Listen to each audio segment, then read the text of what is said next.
Ready? Ready? Ready. The time is now 5:01 and the Warwick Finance Committee is open. Just a reminder, and for general announcement, per executive order of the governor's office, this chamber is required for 100% mask, vaccinated or not. We are back in a full mask. Item number 1, street improvements. Found on page 1. Thank you so much, Phil. Hi, Christy.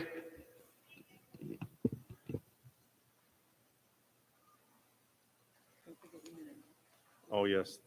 Christy, while you're working on that, I'm just going to quickly go to acceptance of the minutes from the committee meeting held on December 6th. May I have a motion? Thank you.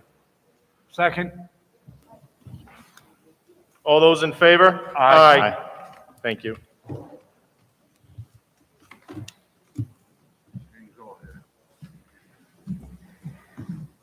All set, Chrissy? Thank you. You have the floor. Public Works is requesting to increase the award on the bid for street improvements 2021-030 expires August 29, 2022. We're requesting an increased amount of $1 million. Thank you. And if some of the conversation you and I had going back and forth was this is shared costs coming in from National Grid, correct? It is in part, yes. Say that again, please. It is in part. So we have taken in a substantial amount of money in the share program that we do with National Grid, which is why we're asking to increase the award tonight to continue paving. Thank you. Are there any questions from members of the committee? Questions from members of the council? Councilman Lattisaur. Thank you, Chairman. Christie, of the roughly 10 million, come on. Hello? Good. Yeah. Can you still hear me with this muzzle on? Yes. Okay.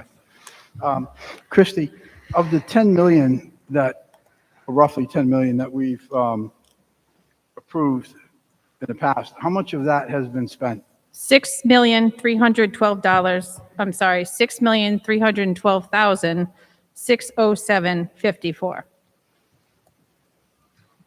And how much is going to be reimbursed from the grid? So far this fiscal year, we've received $1,317,219.59. That's what we've already received, Yes. but how much are we entitled to? What's the total amount we can expect to receive back from the grid towards the 6.3 million we've already spent? Well, this is ongoing, so we did receive some funds last year. Last year, we received $660,229.85. And there's still a little bit more that needs to be billed out. It's probably around 120 to 150,000. So roughly from last year and this year, we have received about 2 million. Correct. Do you expect to receive any more during this current fiscal year from the grid? Approximately 120 to 150,000. Okay. So that'll bring you up to, over 2 years, we've been reimbursed $2 million, or roughly about a third of what we spent. Yes. That's really good.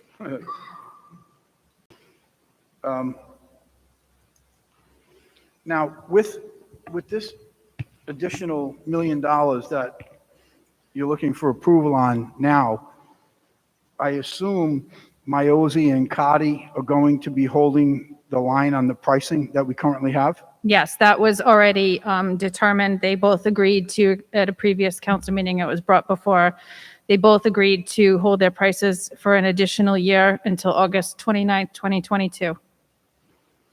Okay, good. With respect to the paving that has already been completed, do we have any change orders that have been submitted? Not that I'm aware of. Meaning that there has been no additional increases requested from any of the paving companies? In regards to their pricing or Their work? no? Maybe I'm not wording it correctly. So I know Eric Hindinger, that is, had explained to me that, you guys typically have your own approximate cost of regrinding out a road.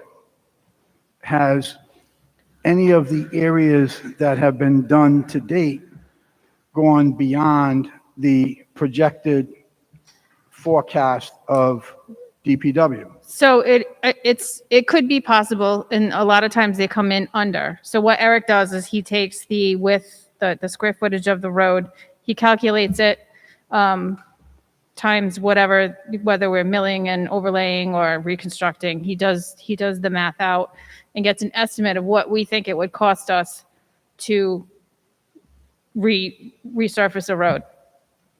He usually adds a little bit just for our own interests. And then they do go out. So when they're paving, we have someone, usually Eric, that goes out and checks on the job, makes sure they're doing the limits they're supposed to. He makes sure everything's right. They keep slips of the amount of material they put on the ground. We get a copy of it. He verifies the tonnage. And when the bill comes in, we make sure that what we're being billed is what was actually done. So there's no, I wouldn't say they're change orders. It's just the final billing. Okay, so far of the $6,312,507 that we have spent on paving, as of today, everything is kind of averaged out. Some projects may be a tad more because they're going to do a little more binder area or leveling, and then other areas you don't need it. So long and the short is, as of now, it's going along pretty well. Yes. Is that a yes? Yes. Okay.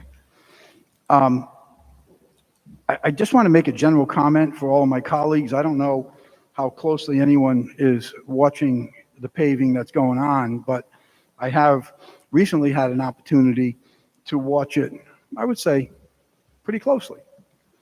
And the temperature of the asphalt when it's being applied is critical to having a good performing job. And what I can share with you this evening is, at least with Miozy, who was the contractor that I happened to be, just kind of seeing what was going on, they were like spot on with the temperatures of that asphalt. When that asphalt was coming out of that truck, it was within the range that it should be. If anything, considering the traveling they had to do, was even hotter than you would expect. And when it was coming out of the asphalt machine, it was right in those parameters. So, kudos to them in that regard. And as I said, I've been watching a couple of the projects very closely. So, Chrissy, I'm glad to hear that the numbers are working out on average, because I also know it can easily go the other way with this asphalt and road stuff. So good job. Thank you. Thank you, Chairman. Thank you, Councilman.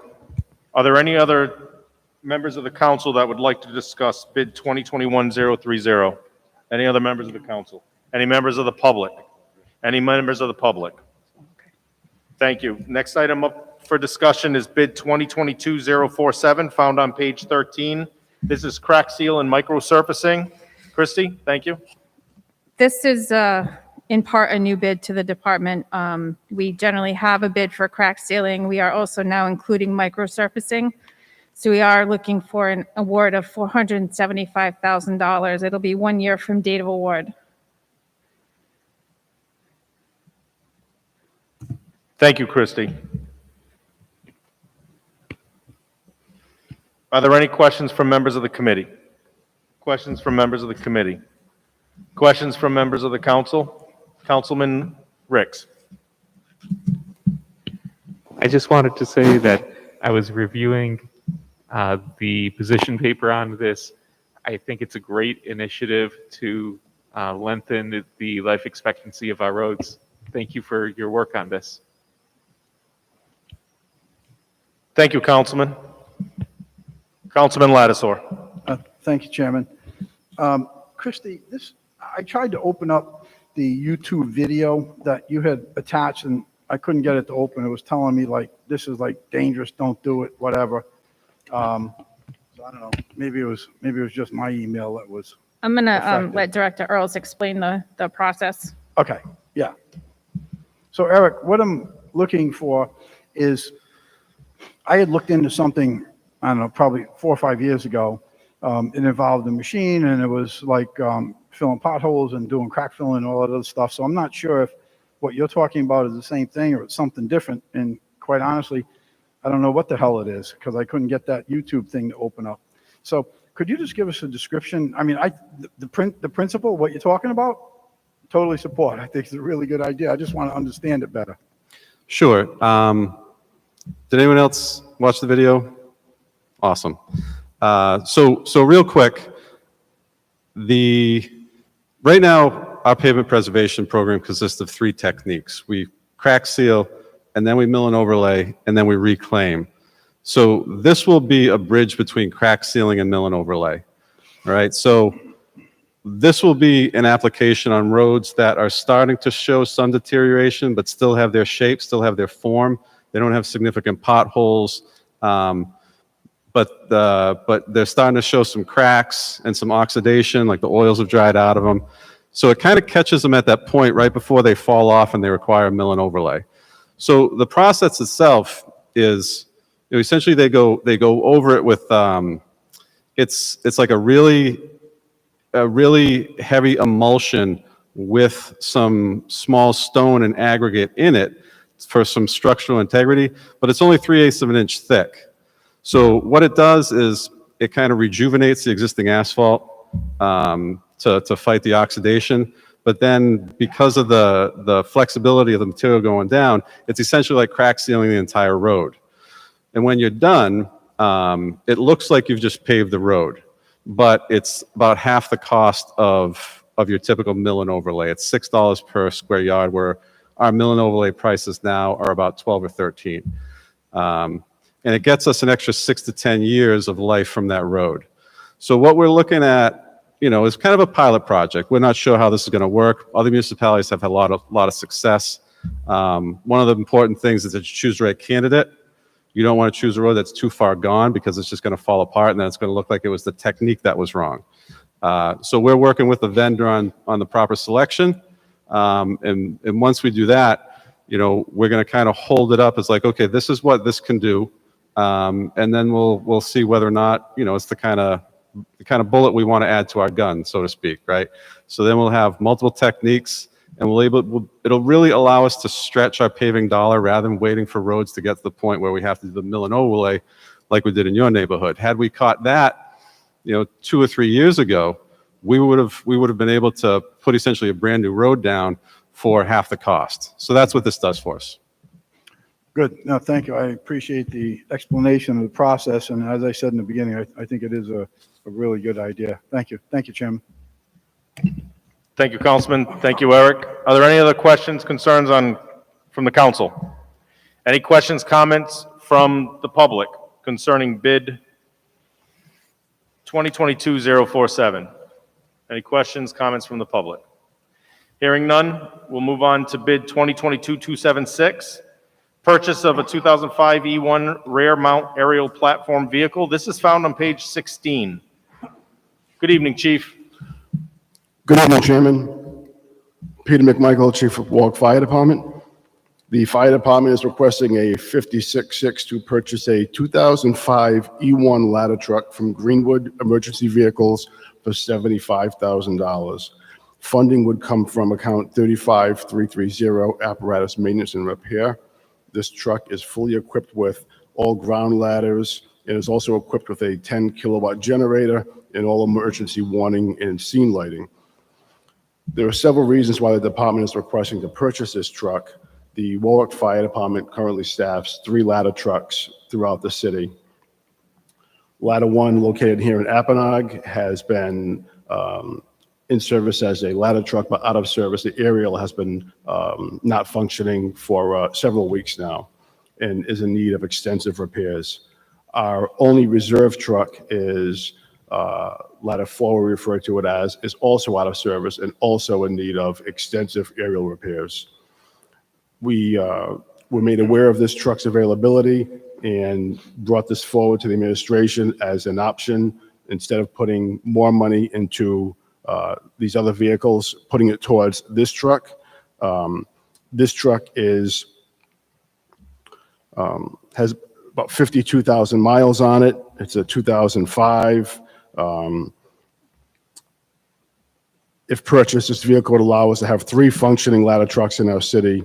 And once we take delivery of the new ladder truck that is on order now through E1, we'd have a fully functioning ladder truck to use as a reserve when one of our frontline trucks is down for repairs or preventive maintenance. And that would permit us to provide city coverage while any apparatus has any issues at all, and we would not be in a rush to try to get that truck back in service as quickly. I'm requesting to purchase this truck because of its age, its condition, and the history of this brand that we're familiar with, and the price. This truck was taken in as a trade-in through when the city of Watertown, Massachusetts purchased a new aerial to replace it. We did speak with the administration from that department also, who reported there were no major issues or accidents with that truck, and provided preventive maintenance, repair, and history on the vehicle. And our DPW repair division has also inspected the vehicle and recommended that we purchase this vehicle because of its good condition and anticipated longevity. Thank you, Chief. And of the 2 ladder trucks, because full disclosure, you and I met on Saturday when your department at the headquarters hosted Santa Claus and pictures with Santa. And I have to say thank you for doing that and putting that on. It was a blast. My grandson certainly enjoyed himself. But we had an extensive talk, and I asked a lot of questions. You gave me a lot of answers and a lot of things to research. But one of the questions I asked was, of the 2 ladder trucks we have now, the older models, could you give me the years of those trucks? So both of the truck that's currently serving as ladder 1 and the other reserve are both 1994s.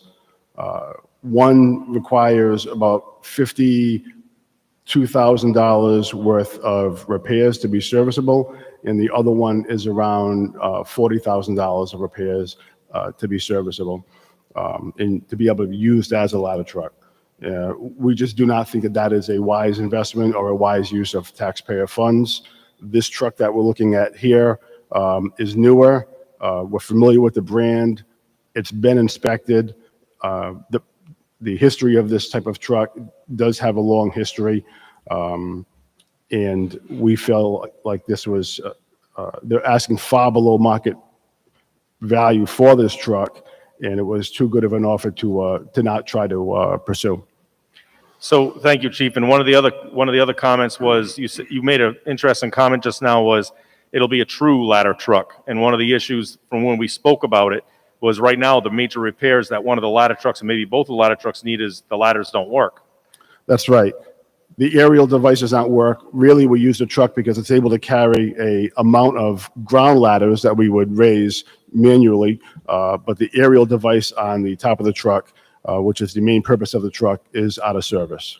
And one of the other benefits that I found very interesting that you educated me on is that this newer truck has an aluminum ladder, or correct me if, aluminum, correct? That's correct. Has an aluminum ladder as well as a what would I call it? What do I call the personnel box that is at the tip of the ladder? The cab? The cab, area? yeah. So the cab at the end of the ladder, is that, yeah, so.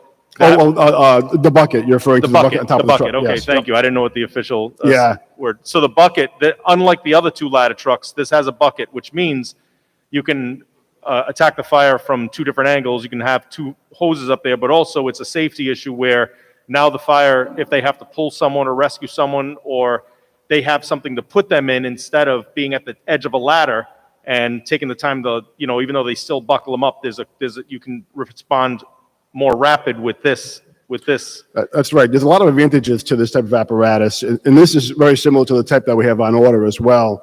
And the former ladder one was also a bucket truck, if you will. And when rescuing people from a window, or in our case, where we are here in Warwick, it could be from whether it be a window of an apartment complex, an airplane, or anything like that, or even getting it out over a pond to make a nice rescue, something of that nature. Working out of the bucket provides a lot of abilities that you don't have from a regular ladder. It provides extra levels of safety and is also easier to rescue someone who may have physical disabilities into. Mm-hmm. Oftentimes, a lot of our runs are to calls that have people that are in a wheelchair or handicap, and getting that person to come down a ladder can be difficult. This allows us to make that rescue and then bring them down in the bucket without having to have that person come down the ladder or carry them the entire way. It's a much safer way to rescue someone. Thank you, Chief. There's a lot of other things I can bring up, but the one thing that I'm impressed with and I appreciate is I know that the department has been doing a lot of Band-Aids, patches, trying to get through. And now that we're on a path and we have a clear vision working between the administration, this council, and your department, as well as the other departments in the city, we're on a path where we're kind of modernizing, if you will, our entire fleet, which is, of course, direct service to the city. And besides the police and the fire and the services that the city enjoys, when it comes to all the services that they pay for and expect, but especially the public safety is the primary, and that should be how we're seeing this and looking at this, and that's definitely how I'm looking at it. Thank you. Are there any other comments from members of the committee? Councilman Gebhardt. Just a quick question. So how does the city pay for this? I'm assuming because it's not new, it can't come out of that leasehold purchase. So the approval of this would allow us to purchase it from our apparatus and repair account. We have no other way of purchasing a vehicle of this type. And there are adequate funds in that account that we'd still be able to make the repairs necessary to the rest of the fleet throughout the rest of the fiscal year. Great. Thank you, Chief. Chief, I just have a follow-up to what the councilman brought up, and the other two vehicles, that can be determined whether they're going to be salvaged, which I think we all can agree with the amount of repairs that would make no sense, or they could be auctioned off or something else, but they can be disposed of where the city will then kind of recoup some of this. Yes, Chairman, that's a conversation I'd have to have with the mayor and the purchasing office and make sure we're following proper city ordinance throughout that process to find out what's in the best interest of the taxpayer. But you have no interest in hanging on to those apparatuses, those two No. ladder trucks? Okay, thank you. Council President McAllister. Thank you, Mr. Chairman. Good evening, Chief. Good evening. I just wanted to thank you. I know you had reached out to me as well with information about this, and I think one of the things that should be mentioned is how this is an opportunity for the city of Warwick because the Greenwood Emergency Services Company they didn't put this out to bid. They saw that, we're very good clients of theirs, we'll say, and they enjoy the relationship with us, and so this was an opportunity that we could purchase this purchase this truck because of that relationship that we have. And, we are buying new trucks for them for much larger than $75,000. But I think that's a good point to put out there that this is an opportunity that was presented to you. That's right. Yeah. And having these trucks, you mentioned 1994. I mean, we've gotten our money's worth out of those trucks. I mean, clearly. And then once the new trucks come in within the year, hopefully, then this truck will then move into a reserve truck. So this is a little patchwork here. But as you mentioned, the two other trucks, I think those just two repairs probably equal up to almost $75,000. And who says the next day from 1994 something else doesn't go down? So I do think this is a good opportunity. Again, we have that lease purchasing plan that we're trying to go through to purchase new, but we got to take these opportunities as well to help our reserve fleet in the end. So I just want to thank your leadership on this. I know it's a lot of work, and everybody wants new and shiny, and those are coming. but we want to make sure that public safety is first and we have the proper equipment to get out there, and I applaud this. Thank you. Thank you. Thank you, Mr. President. And, you know, again, I'm so sorry I'm doing this to you again, but to bounce on what the president said, this is basically the new vehicle, and is coming in early 2023, correct? The new ladder truck that your department got a grant for? We expect that to be delivered in January, mid-January of 2023. Yes, sir. Okay, so this will be a frontline vehicle with the expectation of about a life of a year, and then it'll go to reserve vehicle. Exactly. Wonderful, thank you. Any questions from members of the committee? Members of the council? Councilman Lattisaw? Thank you, Chairman. Chief, I want to thank you for getting back to me this morning with the answers to those questions that I had asked regarding how many vehicles have you purchased in 2021 and total dollars, et cetera. And if I did the math correctly, I believe it adds up to about, not counting this, but it adds up to about $3 million. And you also had a FEMA grant for 700? $899 and change was applied to the ladder truck. Yes, sir. Okay. So essentially, outside of the FEMA grant, you're somewhere around 2.1, 2.2 million in new vehicles. So thank you for getting that information to me. I'm still waiting for some answers, not from you, but from some other questions that I asked. So I don't have a problem with this purchase, particularly I understand how these vehicles go, and I understand about sending good money after bad. A question I have is, this vehicle, being it's such a young vehicle with 52,000 miles on it, why was this vehicle taken out of service by whatever department it's coming from? I didn't hear anybody talk about that. I asked the same question, Councilman. I asked that question, and I also asked, why aren't they keeping it as a reserve? So to answer the first question, why are they replacing this truck so soon? Watertown, Massachusetts has a policy, at 15 years of age, they replace their fire apparatus. So they had their truck on order for a considerable amount of time. It was delayed because of COVID. So it came in a little bit late. So now it's been a little bit longer than they anticipated. They took delivery of that truck just a couple weeks ago.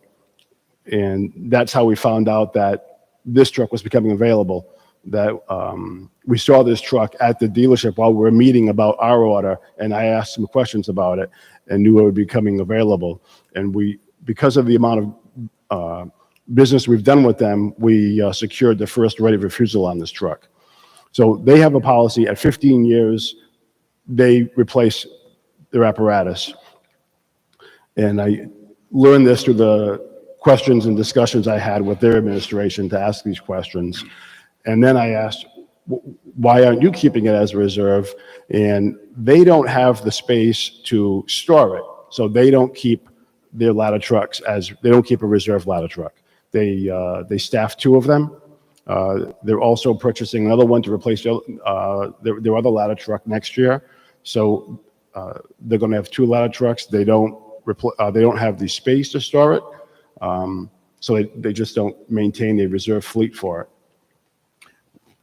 That town that this truck is coming from, do you know, excuse me, and this is just, you brought this question to my mind with your comments. How big is that community, population-wise?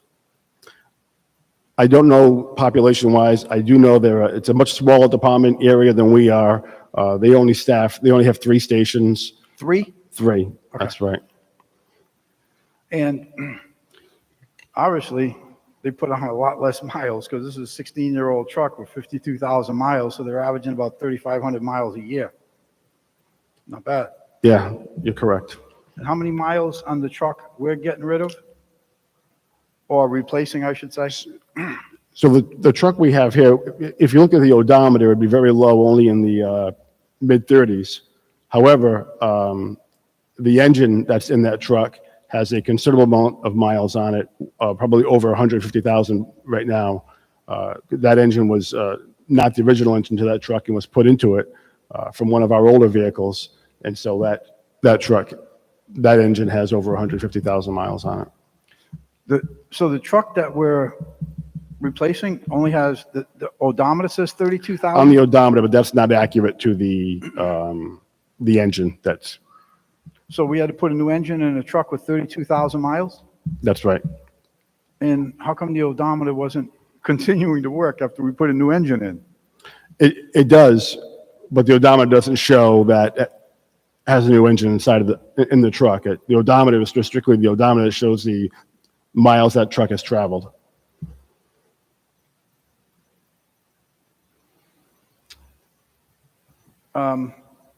So again, I don't have an issue supporting this vehicle,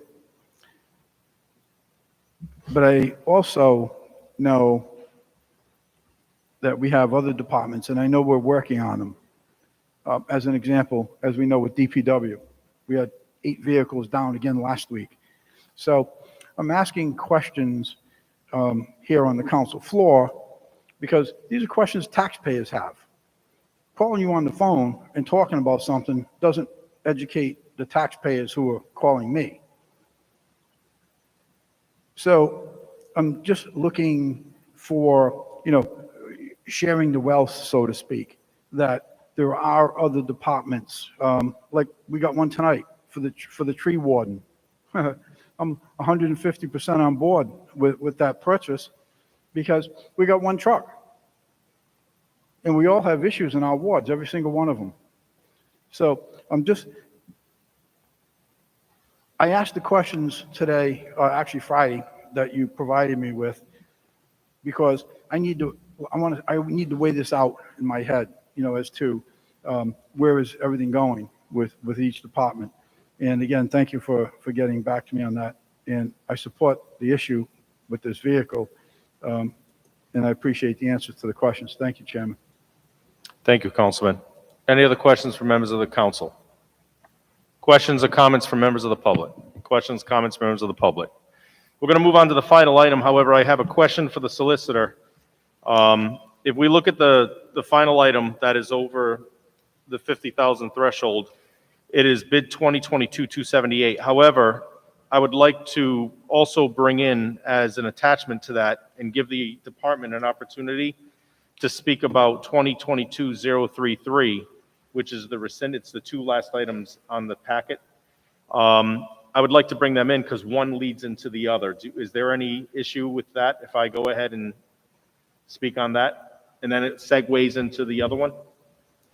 No, due to the nexus between the 2 items, it'd be appropriate for the department and the council to entertain questions and commentary at the time, along with the public as well. Okay, thank you. So without any objections from members of the committee, I'd like us to first visit 2022-033, found on page 125. As you see, it's an aerial boom truck, trimming truck, tree trimming truck that is going to be rescinded. And then after we speak on that bid, I will move forward to bid 2022-278, purchase of a aerial tree truck, found on page 153. Any issues from the committee? Thank you so much. Christy, is that okay with you? Yes. Thank you so much. Would you please speak on 2022-033? Public Works is requesting to rescind the award for the purchase of this vehicle from Allegiance Trucks. The Allegiance is providing the cabin, or what they were supposed to provide the cabin chassis for the vehicle. They were unresponsive to the upfitter, which provides the aerial part of this vehicle. So to that end, because they couldn't get, and obviously nothing was being built, they reached out to a different vendor to see if they could provide a cabin chassis, which they are able to do that. So we are requesting to rescind the bid currently active from Allegiance Trucks. So, thank you. And in short, basically rescind so that we can purchase a truck that meets all the qualifications and get the job done way into the future. That also meets all the specifications. Yes. Thank you. Any questions from members of the committee? Questions from members of the council? Questions from members of the council? Questions from members of the public? Questions from members of the public? Thank you, Christy. We will now move on to bid 2022-278, purchase of the F-750 65-foot aerial tree truck. Christie, and that is found on page 153. I apologize. Christie. Public Works is requesting to purchase the 65-foot aerial tree truck from MHQ in Marlborough, Mass. They are the cabin chassis vendor that can provide that portion. Q's will put the aerial portion on the vehicle. We probably won't see it until sometime next year. But because of the volatility of supply, we are asking if this gets approved tonight, we'll be requesting to issue a purchase order to lock in this price. Because if we wait, it's only going to go up. Thank you, Christie. And I want to thank you also, when I sent out the email asking the question and clarification, you gave me a very specific and direct answer, so I appreciate that with my lack of knowledge on a Thank you. tree trimming truck. Questions from members of the committee? Questions from members of the council? Questions from members of the council? Questions from members of the public? Hearing none, we will now go to the remaining bid package. Thank you, Christie. We will now go to the remaining bid package. Is there anything from members of the committee that you would like to pull out for discussion?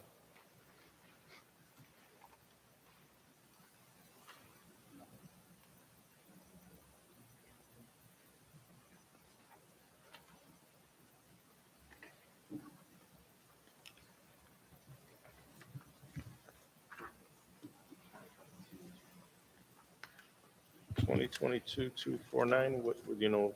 It's, thank you. Yep, got it. Thank you.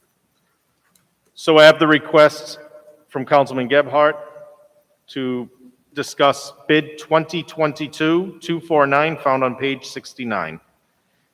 Any other items from members of the committee? I can come back. Any other members of the council? Is there an item that you would like to withdraw to speak on? Councilman Lattiser. Thank you, Chairman.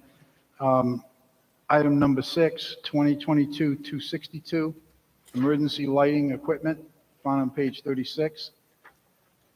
Item number 9, marine electronic. I'm sorry, Councilman. Please hold on one moment. I apologize. Sure. Emergency lighting. Here we go.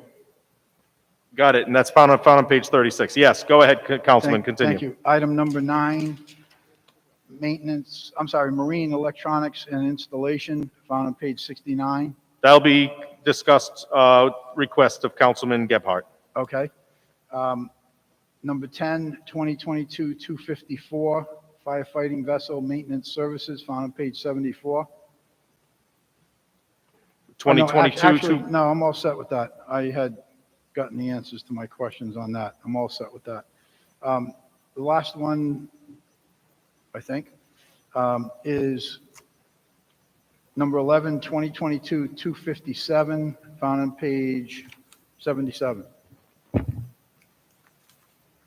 Yes, those are the ones that I have. the fire sprinkler systems inspections and/or repairs. Yes. 2022-257, found on page 77. Thank you. Any other members of the council wish to have a bid item spoken upon?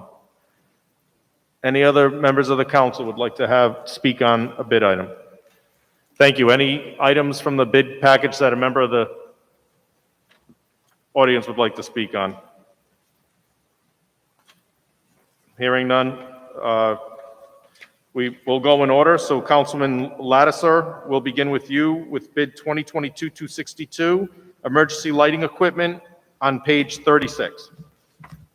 Thank you, Chairman. I'm going to ask Major Lima to speak on this. He and I did have a conversation on this early this morning with regards to, as you can all see, strobes and more didn't bother giving us any list price, didn't bother giving us any net price. I had spoken to Major Lima on it this morning, and he's going to give us the reasoning behind this and how he plans on dealing with it. Thank you, Councilman. If I can preempt just to, Major Lima did get to me the written-in prices that were there, and so if they weren't shared, that's on me. He got them to me, and I'm afraid I might have dropped the ball if that was, he did request I share it, and I didn't, so that one's on me. I should have requested that of you. Council, Major, I do apologize that I put you in this position. Please go ahead and explain. Good evening, thank you. So yes, unfortunately, Strobes and Moore did not provide the list price or the net price on their bid list. They did indicate that they would give a 43% off for the parts listed on our bid list. So Strobes and Moore actually bid on nearly every single list item that we had. MHQ only bid on a portion of those items. On the items that they did bid together, Strobes and Moore indicated a 43% off price, while MHQ was 25%. There was another set of items where Strobes and Moore had a 25% off, and MHQ only had 20% off. We reached out to Strobes and Moore to find out what they use to calculate their list price, and they indicated that they use the Wayland Automotive price list. So we got a hold of that price list and verified, myself and the fleet manager, Mike Grant, that the prices in that price list were the same prices that MHQ had put on their bid list. So moving forward, if this is awarded, we do want both vendors. What we would do is contact for items that both vendors bid on, or for purchases of unlisted parts here. We will verify the pricing and the percentage off with both vendors prior to making the purchase. And if all the factors are equal, we will make the purchase of the part that costs the less. And we did receive an email from Strobes and Moore indicating that they would honor the 43% off the price list in that Wayland's Automotive price list. And Major, I'm looking at the MHQ. The list price from Wayland Automotive, do I recall correctly that the list price that MHQ has quoted is the same as the Wayland Automotive pricing? Correct. Okay. So the list price, as an example, on Wayland Alpha Remote Siren from Wayland is $265, like it is for MHQ. Correct. Okay. And we verified each part as well, that Right. it was the same. Couple things. Chairman, if you could email that price list to me when you have a minute, I'd appreciate it. It doesn't need to be tonight. You can do it tomorrow. Thank you. Absolutely. I'm currently looking for it now so I can get it to you, because I do remember seeing it. I'm just trying to remember where exactly did I see it. And Major, I would like to suggest that, and this holds true for all department heads too. When a bid comes in like this, you had to do some research to find out are they the same list price? Are they different list prices? Is 20% better than 43 or whatever? So you had to take some time to do that. We had to take some time on our end to reach out to you or do our own individual research. And it's all because the vendor couldn't, didn't, or wouldn't follow instructions that's in the bid package. So I would suggest that in this case, this is your issue, to send Strobes a letter or an email letting them know that going forward, if you're going to bid our jobs, you got to bid it our way. Yeah, we did speak with them about that. Right now, we don't know why they didn't put that list or net price. We couldn't get the answer from the person that we spoke with. But it was relayed to them. Good. And thank you for your due diligence in digging up that information and holding their feet to the fire in writing on that Whalen Automotive price list thing. Thank you. You're welcome. I'm all set, Chairman, on that item. Thank you, Councilman. Are there any further discussion from members of the committee on bid 2022-262? Any discussion from members of the council? Any discussion from members of the public? Thank you. The next item we'll speak on is bid 2022-249, marine electronics and installation. That is found on page 69 per request of Councilman Gebhardt. Councilman Gebhardt? I've actually answered my question in the interim here. I was confused between this bid and the one following. So I think I'm actually okay on this now, but I think Councilman Lattiser had a question here too. Roger that. Councilman Lattiser. Thank you.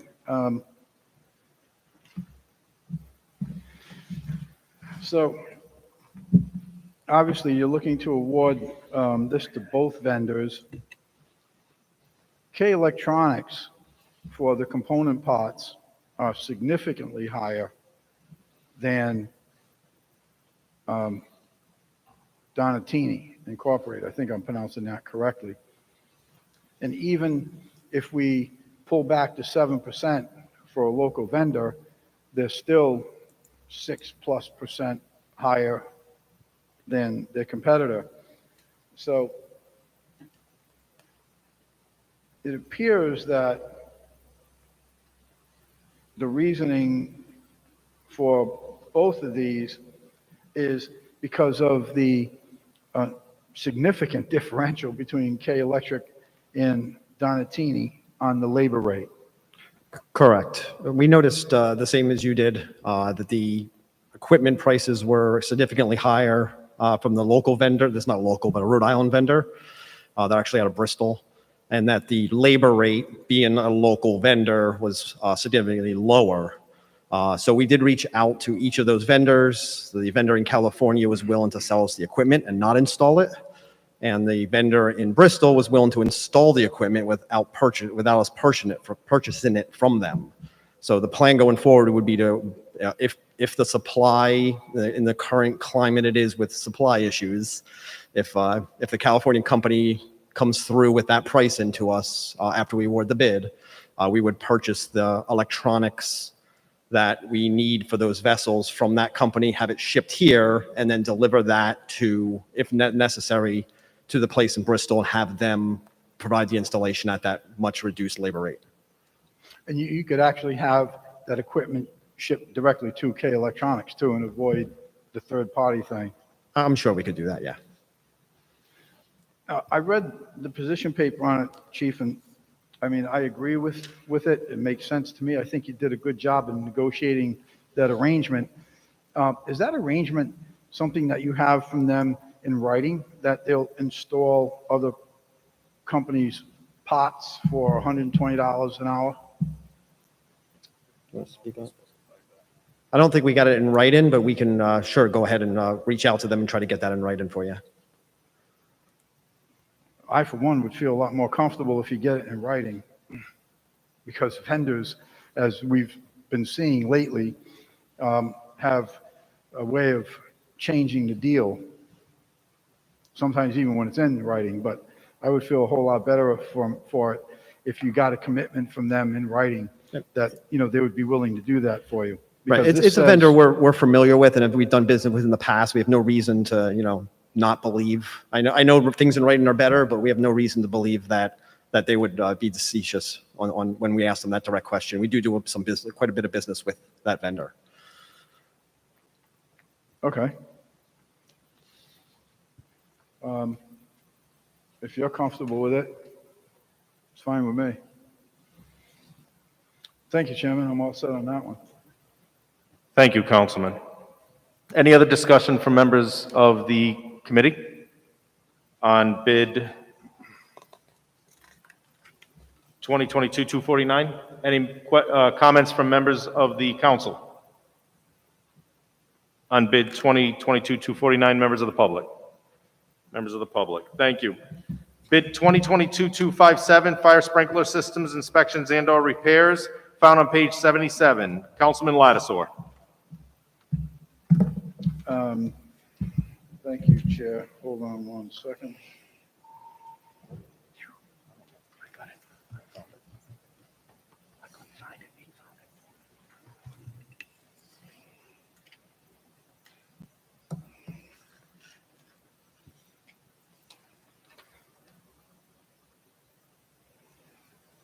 Christie, on page 80, never mind, it doesn't matter because you're not asking for them anyways. I'll just make the point while I've got it up here. Fire equipment, all they gave us was a list price, nothing, no discount, no net. So if this were a company that was being considered, I would assume that's their list price is their net price, I guess, but you're not considering them. So anyways, I answered my own question on that one. Chairman, I'm sorry, but on 2022-254, I actually do have some questions on it. I know I had said I was all set, but I do have some questions. Did you want to speak on 257 at all? No, because Okay. I just answered my own questions. No worries. I have no problem with that, Councilman. Since we already opened it, let me just try to see if anyone has any other comments from the committee on 2022-257. Comments from the council on 2022-257. Comments from the public. Comments from the public. Thank you. Councilman Lattisour, if you wanted to speak on 2022-254, it's yours, on page 74. Yes, thank you. That's firefighting vessel maintenance services. I don't know who wants to speak to that.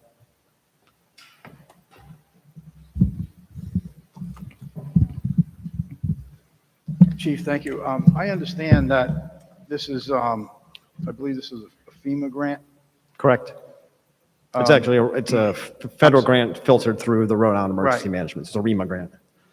And that's really good. That's great. You know, at the end of the day, it's still not free money. Sometimes people think because the grant is free. Well, it's not free because at the end of the day, the taxpayers always end up paying for these. It may not just be local, but sooner or later, the taxpayer is picking up the tab. So the services to be performed will include hauling, prep, paint, replacement of bushing, seals, and anodes. What size is this boat? So for any of these marine-related questions, I'm going to yield the microphone to Lieutenant Justin Vale. He is our Marine Rescue Operations Coordinator because I don't know a lot about marine Okay, boats. great. All right. Thank you. Hi, Lieutenant. Good evening. So what size is that vessel? Okay, so this is for our 36-foot fireboat, our larger fireboat of the fleet. And is this IOs or outboards? So they are twin inboard diesels with water jet propulsion systems on them. So they don't have a traditional prop to them. They don't have an outdrive to them. It's very similar to what you would see on a jet ski, only on a much larger scale. And the seals, aware of with that type of a vessel, that's pretty much an annual maintenance, right? Replacing those seals? Yeah, that is something that needs to be done just about annually when the boat gets pulled out, cleaned, repainted again. It's a constant thing that needs to be done. Yes.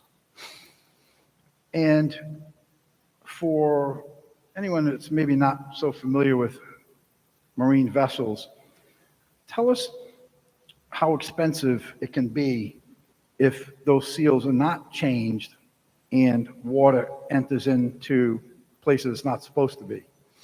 Yeah, so these particular seals happen to be the seals for the steering system, which means there is a shaft that runs through the transom of the boat.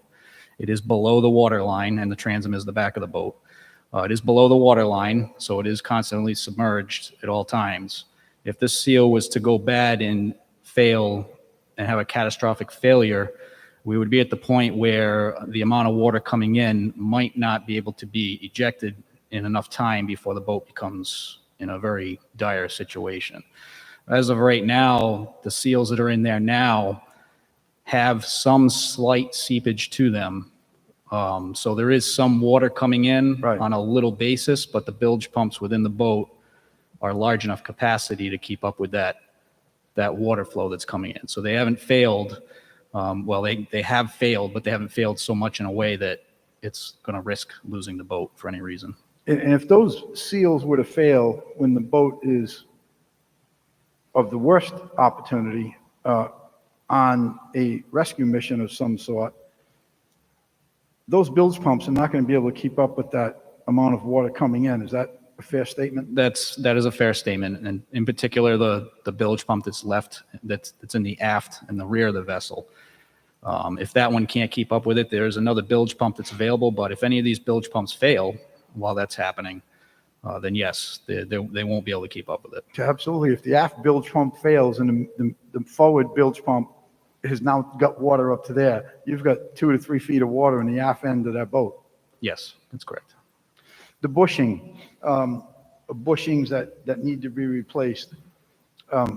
Which bushings are we talking about here?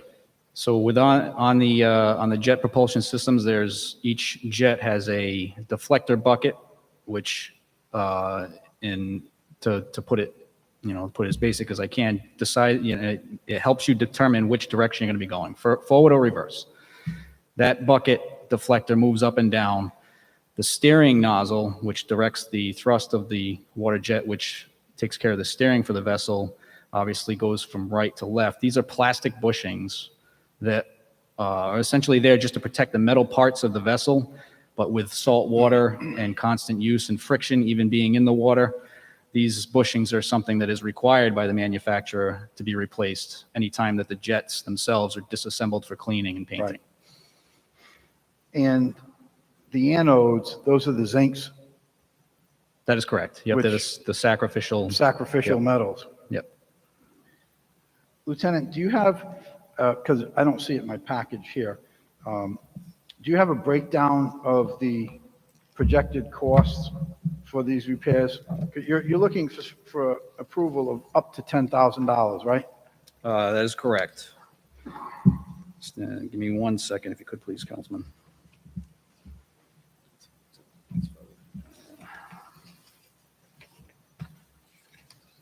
There we go. Okay, yes, I have it, Councilman. So you have that list? Yep, I do. Yeah, that's okay. I don't what's the total on that list? So the total on this list comes to $8,111.28. Okay. And it's understandable why you're looking for up to 10,000 things happen when you start taking stuff apart. Correct. If you could just have somebody email me that list, I'd just like to see those parts. Will do. When they're prepping the bottom, the bottom's going to be power washed, sanded, and painted? Yeah, so the bottom will be power washed, it'll be sanded and painted, well, it'll be sanded down to an acceptable level to be able to Right. apply the paint again. This is not a full stripping of the vessel. That's It's a something prep- that, yes. A prep sanding. Correct, yep. So this hull, what year is this boat? This is a 2009. 2009. So do you typically haul the boat yearly and prep the bottom and paint? We shoot for annually to pull the boat out, to clean the bottom and paint it. We also, halfway through the season, particularly around this time of the year, actually, we do pull it out to inspect the bottom, power wash it lightly to get any large amount of growth off, and check the zincs in preparation for the winter time. Only because then at that point, if it needed to be done, the winter is not always a ample time for contractors to be doing this type of work. Sure. So we want to make sure that as we're going into the winter, the boat's in decent enough condition that it's going to get us until the springtime when we can actually have the work completed. Might be an idea to have one of your divers, periodically during the season to go down there and scrub the bottom. They can inspect your zincs. And we have at the done same that. time. We have done that before, yes. Good.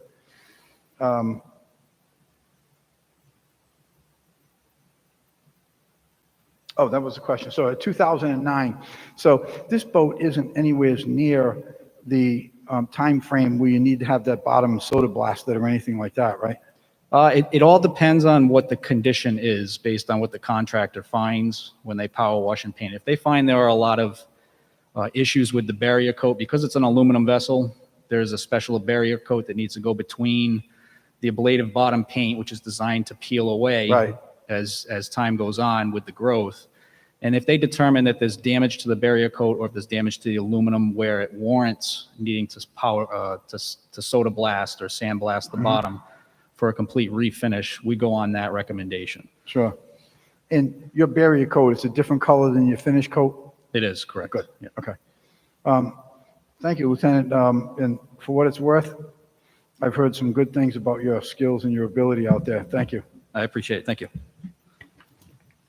Thank you, Councilman and Lieutenant. Any other questions or comments from members of the committee? Members of the council? Members of the council? Members of the public? One at a time. Members of the public? Thank you. May I have a call and a move for the full consent calendar vote? Favorable action? Second? I have a favorable action. I have a second. All those in favor? Aye. Aye. Thank you. Moving on to the Finance Committee agenda. If I may have an acceptance of the minutes for the committee meeting held on December 6th? Second? All those in favor? Aye. Thank you. Item number 2 is PCO 30-19, an ordinance involving state law regarding underutilized commercial property. Councilman Sinapi. Hold till first meeting in February, please.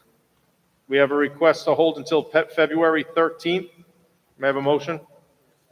February 7th? Move hold February 7th. All those in favor? Aye. Aye. Thank you.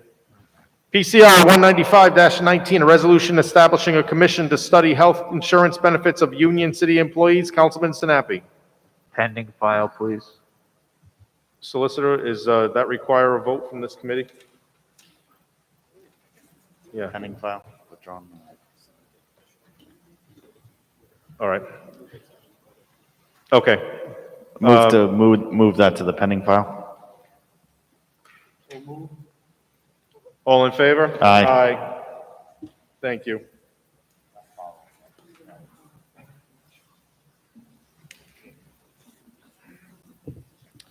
Item number 4, Councilman Sinapi, I'm going to give you PCR 29-20, a resolution concerning $10 million general bonds for education. Pending file, please. I have, per request of the sponsor, move to the pending file. May I have a motion and such? Move to move that to the pending file. All those in favor? Aye. Item number 5, PCR 97-20, resolution regarding ratification of the Cooper Building lease. Councilman Sinapi. Second meeting in February, please. Second meeting of February. May I have a motion to hold until February 23rd? Second? All those in favor? Aye. Thank you. PCO 40-21, an ordinance in regards to allowing municipal retirees to return to work on a limited basis without interrupting their pension benefits. This is first passage upon request sponsored by Councilman McAllister on behalf of Mayor Picozzi. Thank you, Mr. Chairman. I believe the mayor is here this evening, and he can speak to this, or I could introduce it. But what the ordinance change would be is what the mayor is trying to do here, and I support, is it's a new world, and we need to be more flexible. And one of the things that we are seeing, for an example, is we're having difficulty signing up people to snowplow, individuals, contractors to snowplow. The city has offered bonus sign-ons over $1,000 and didn't get any bites. So we are concerned because we want to make sure that we are ready to tackle any snowstorms or any type of unforeseen item that could hit the city. So what is being proposed today is similar to what the state has for state employees that have retired or teachers. If a teacher retires, they can come back and be a substitute teacher for a limited amount of days before it affects their pension. That is what this would do. That would allow individuals who have retired from the city of Warwick to return to work on a specific project or a specific time for a set number of hours. They receive no overtime. They can't replace, they can't be a permanent position. There's a number of days that are on that will allow them to return to work, for example, to snowplow during snowstorms. We'll be able to bring them back in, and it will not affect their pension. Right now, if these people were to return under the current ordinance, the money that they would make working that day for the city would be deducted from their pension.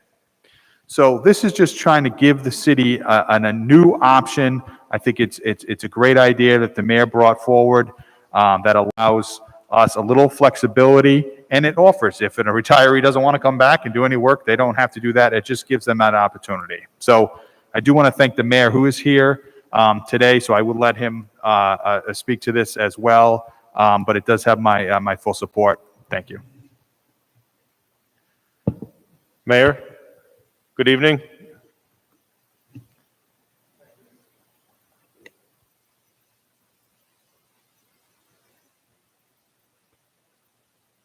Thank you.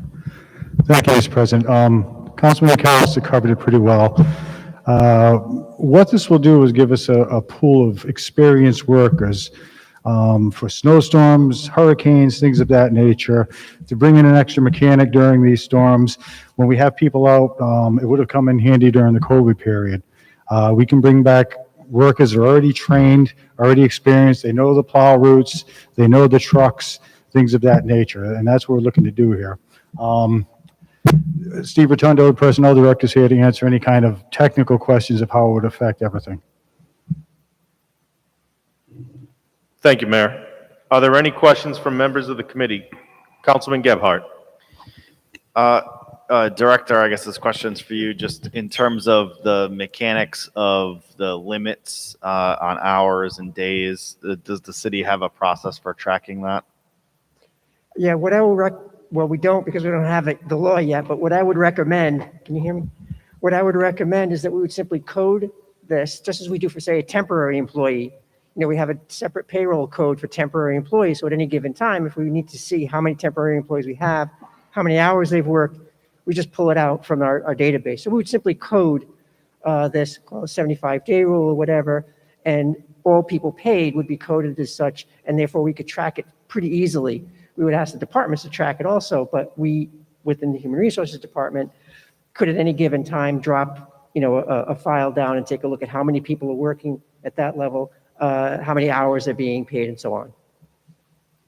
Okay, thank you. And then in terms of how someone would come into an opportunity like this, so will there be opportunities published that retired workers would then apply for, or you know, are you going to be calling out to people asking if they want this? Like, how would that process work? So if we get this, I think we know who our retirees are, so we would probably outreach to the extent that we need them. And so we could do a very direct outreach, unlike when we're just recruiting in general, we just put out a recruitment ad and hope people apply. This would be very specific. For example, a lot of these folks will have to have commercial driver's licenses. We know who's retired, who's had them at least when they retired, and so it would be a very focused recruitment effort in that particular situation. Okay, got it. I should have added that we spoke to the union president. He's fully on board with it. He thinks it would be helpful. Okay, great.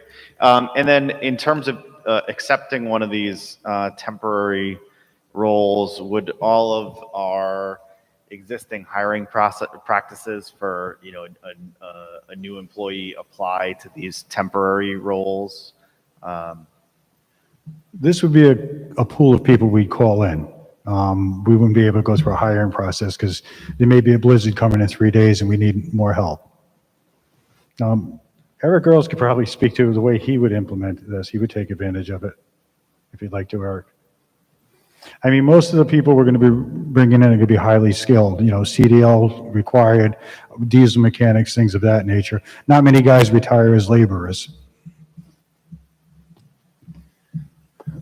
Yeah, like the mayor said, I mean, this would be applicable in those events when we need kind of like a quick pulse of labor, right? We're not hiring a full-time person, but if there's a hurricane and we need people clearing debris, we can bring back operators, we can bring back drivers, and that's where it would be beneficial. In Pawtucket, where I was public works director up there, we implemented it when we were rolling out the automated recycling. They had automated trash, but they just switched over to automated recycling. And so we had a lot of people coming in, I need another bin, oh, mine's broken. And so I brought in a 75-day person who was familiar with that operation, and they were the person at that door for a couple of weeks, greeting the people, they understood the process. And so that type of thing where someone is already, can kind of hit the ground running with what the city does, that's where this becomes really beneficial. Okay, great. Thank you. Thank you. And so you hit the question I wanted to ask, I think on the head is, so they would already have they would have kept their commercial licenses, their people that would already have everything in place, no extra cost to the city. They would just come on board back to where they left off, basically, with Yes. knowledge of the equipment and knowledge of the streets. Yes, it would have come in handy some other cases too. When we called back to laid off workers, personnel was overwhelmed. And we could have called back some former workers that had the experience, and it could have been helpful in that situation too. There's endless possibilities with this. Other towns do it. I believe Cranston does it, Pawtucket does it, the state does it. It occurred to me because we had a situation several weeks ago of a retired DPW worker. He retired, he didn't want to, but he retired because he wanted to save a kid a job during the layoffs. He had his time in. He's been working for the school department as a bus monitor just for something to do. Personnel noticed this, and even though it's the school department, he couldn't have the job because he's paid out of the city treasury. So the ordinance prevents him from doing that. Then we've discovered we have some temporarily they can't do with their teacher assistants, lunch aides, things like that. So even though the school department's a separate entity, they're paid out of the city treasury. So like I said, there's a lot of opportunities to use these workers. I mean, we're throwing experienced knowledge people away sort of when they retire, and we could use them during times of emergency. Mechanics, I mean, we've been down a couple of mechanics in the garage. It's hard to fill the positions. Plus, we had some that retired, and they still had a lot of time on the books, so we couldn't replace them. And you know the shape our trucks are in. So that contributes to the garbage trucks being backed up and we can't get them done, the fire trucks. We could have called in a mechanic to, come in at nighttime and help out that way. Understood. Thank you, Mayor. Any other questions or comments from members of the committee? Questions or comments from members of the council? Councilman Lattisaw. Thank you, Chairman. I think this is a really good idea. I can speak for certain that it's very difficult today to get any help in any industry, any place. Also, the cost to train a new hire, if you can find a new hire, is very, very expensive. It's very time-consuming and it's very expensive, both from a production standpoint as well as a cost standpoint. So on the face of this, I think it's a really, really good idea. I have a couple of questions. You'd be able to also do this, Mayor, with police officers as an example, because I know the city's having a hard time filling details because officers are just not available, they're out sick, etc. So you would also be able to do this with retired police officers for details if you happen to be short? Not in this ordinance, not in the current form. Retired police officers are allowed to come back and do details. We're actually speaking with Council 94 and the Colonel about a whole separate thing for allowing it back. It's a little more complicated because we have community service officers, and they're allowed to do details, but they have to be residents of the city. There are restrictions on them. They have to do community service, such as churches, schools, and they have to do that for free. So we have to find a fair way of letting other retired workers come back and not and having the same kind of restrictions on them as the CSO officers. So that part's a little complicated. We'll be coming to you in the future about that. But you're right, we are having a very difficult time filling details. Yeah, absolutely. It's just another part of the employment problem. So when we bring back a retiree in whatever respective position that you bring that retiree back, I know the council president said it wouldn't affect their pension. I'm assuming that's pension that they collect. So when they're brought back as a temporary hire, or however you're going to term it, does that also trigger pension contributions and co-pays for healthcare, et cetera? Councilman, the way this is written is these folks are just getting an hourly wage. That's it, period. So their pension would continue. They would not accrue any other pension benefit. They would not accrue any other time towards a pension. They would not have any city health benefits. Whatever they get from their pension will go uninterrupted. They'll get an hourly rate for hours worked, period. Period. So it's the hourly rate minus the federal and state taxes, those Right. sort of things. Okay. Ordinary and customary deductions would come out, but there'd be nothing coming out for pension because they're not accruing any additional pension credits. And there's nothing coming out for health insurance because they're not on a health insurance plan. They're getting that as a retiree. If they're getting it as a retiree, they would continue to get it as a retiree. Okay. Again, I can certainly appreciate the predicament that you're in. I'm in it in a much smaller scale. It's very, very difficult. It's challenging to get anybody to even apply for these jobs. So for all of you that came up with this idea and this concept, my hat's off to you on that. I think it's a really, really good idea. And you're going to bring back people, as you said, experienced. Their boots are going to hit the ground and they go to work. Good job. Thank you. Thank you, Councilman. Are there any other further comments from members of the council? Any questions or comments from members of the public? Questions or comments from members of the public on PCO 40-21? Thank you. May I have a motion? Favorable action? Second. I have a motion for favorable. I have a second. All those in favor? Aye. Aye.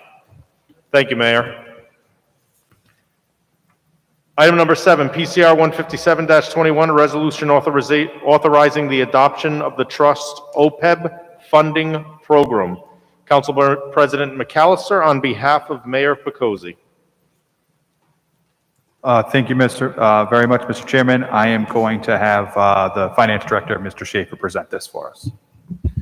Thank you. And I didn't get a chance to talk to you before, but I'm hoping we'll put this off 1 month to the last meeting in January. But let me, if I could just talk about it for a minute.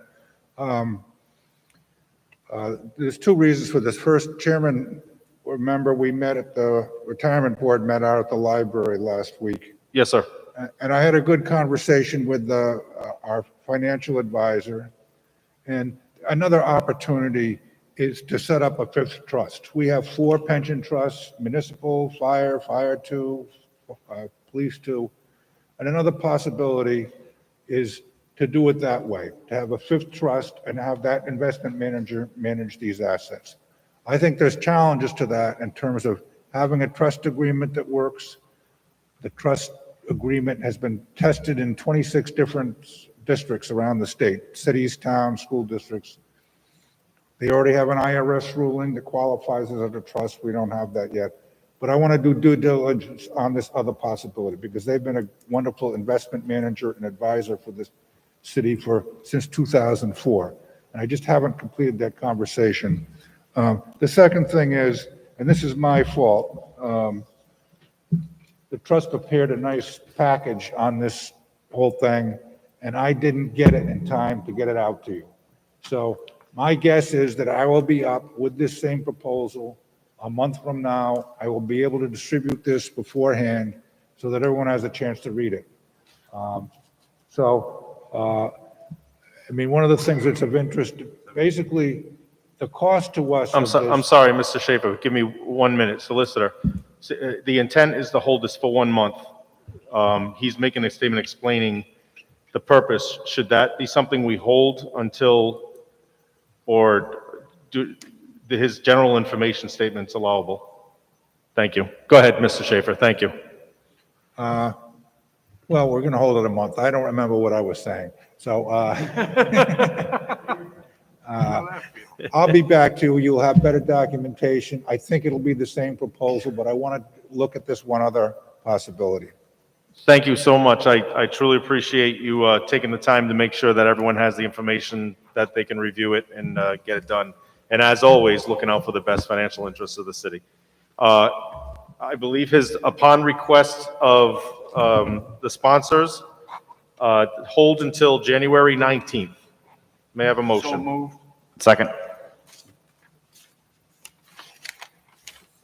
I have a motion, I have a second. All those in favor? Aye. Aye.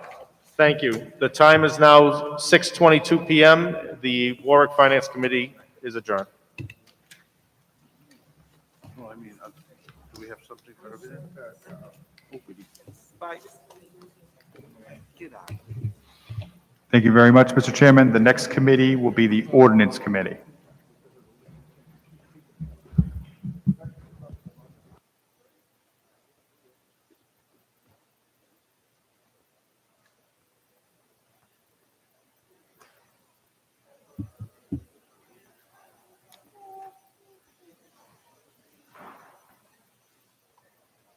I'm sorry. Sue. Sue. Give me, you got a wire right there. Sue.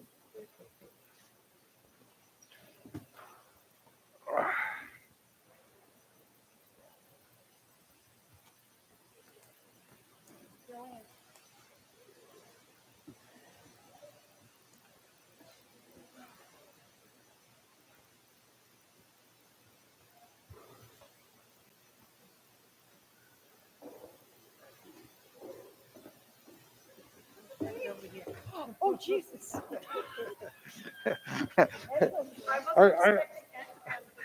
I just almost took out poor Vinny. Oh, I know you scared the poop Yeah. out of everyone. And now you almost ended up sitting in my chair. You scared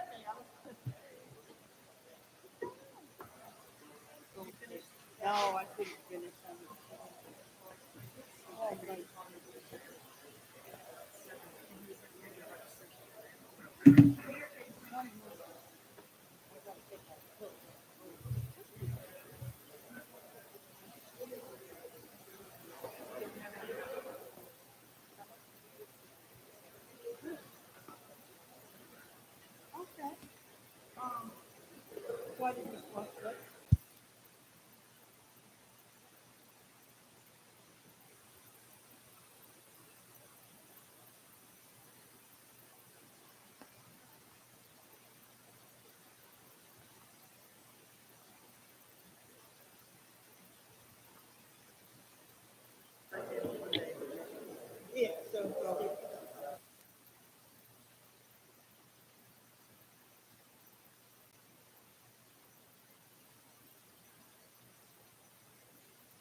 Ordinance Committee will start at 6:28 PM. First, we have acceptance of the minutes from the meeting held on December 6th, 2021. Do we have a motion?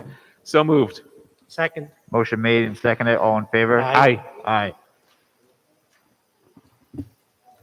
Next, we have PCO 9-21 Sub A, an ordinance requiring collective bargaining agreement documentation to be submitted to the city council at least 14 days prior to ratification.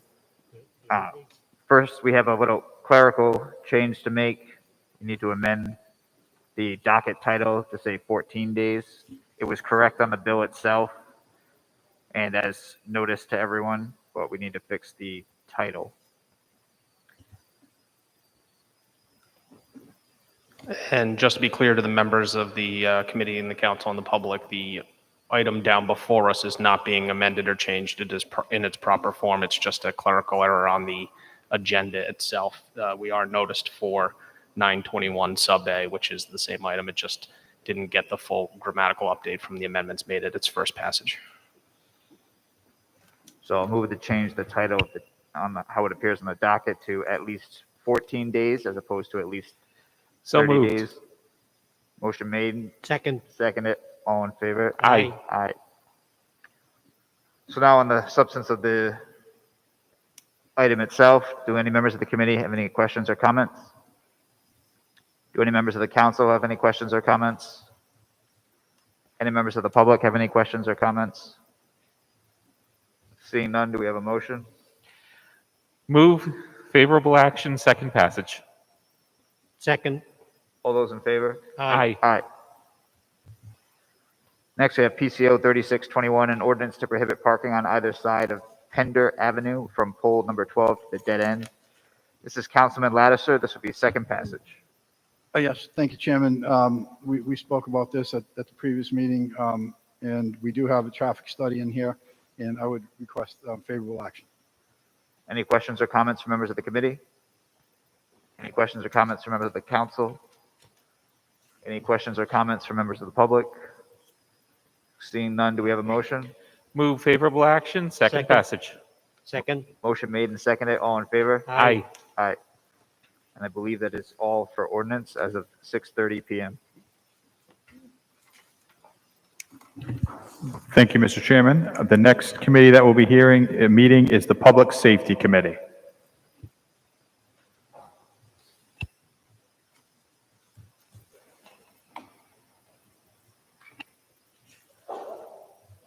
Bless you.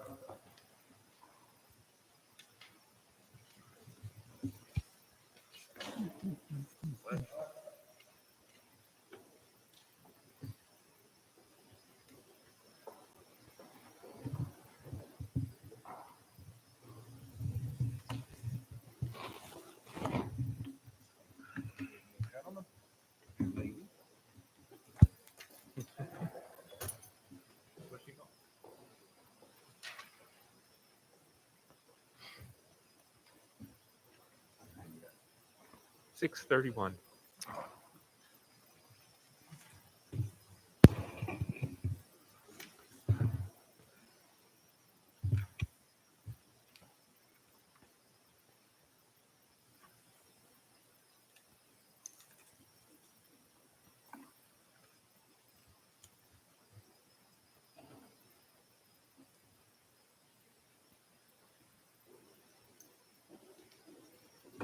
The Public Safety Committee comes to order at 6:32.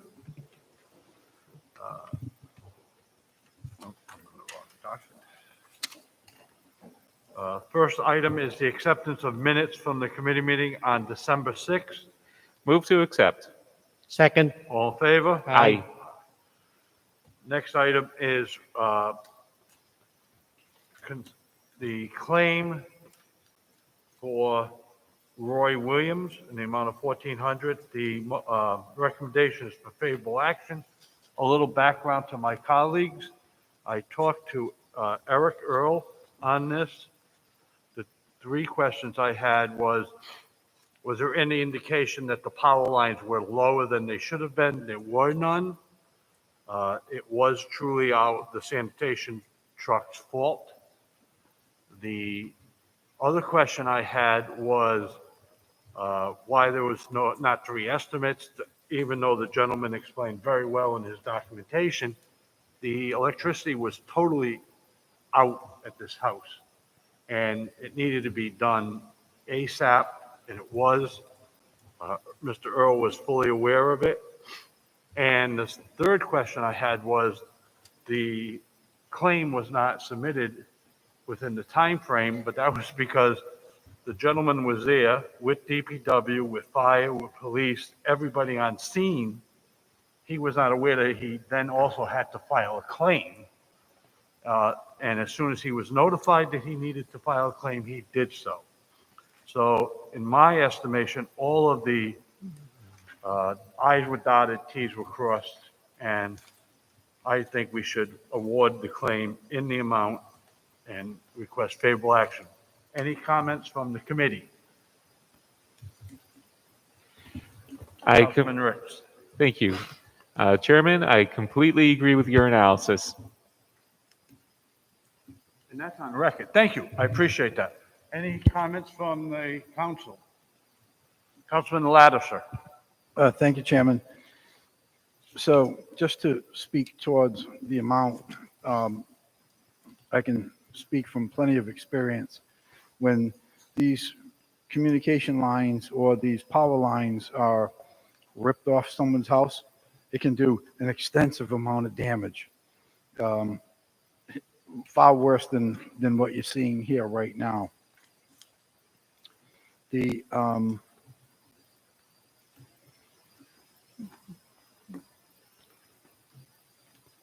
question that I have, I just see it now, is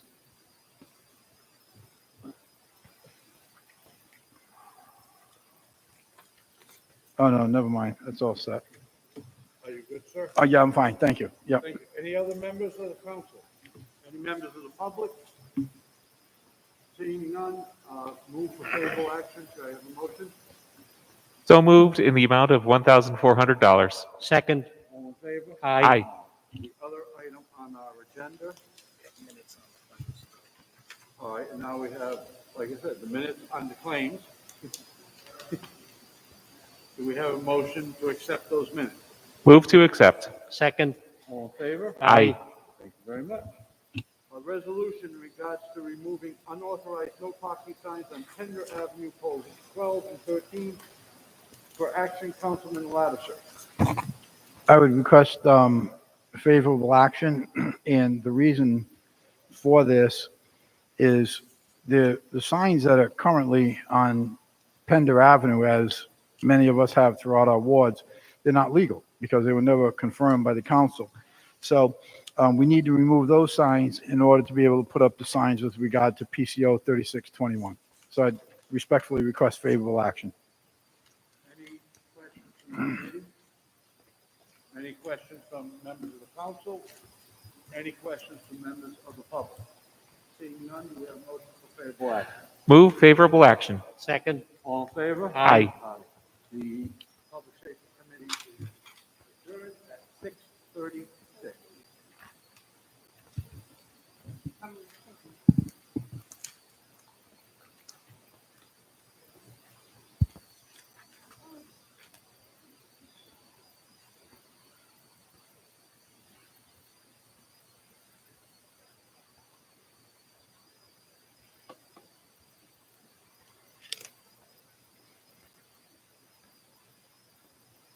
Thank you, Mr. Chairman. The next committee that will meet is Appointments Committee.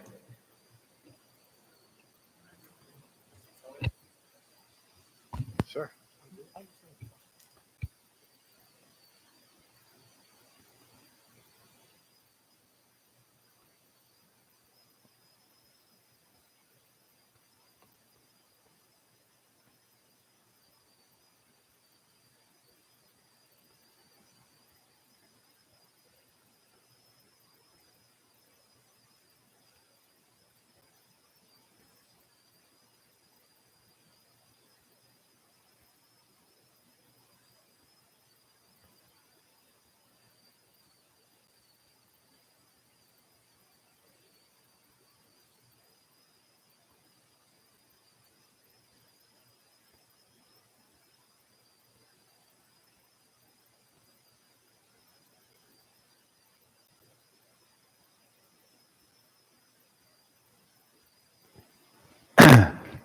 The Appointments Committee comes to order at 6:38 PM.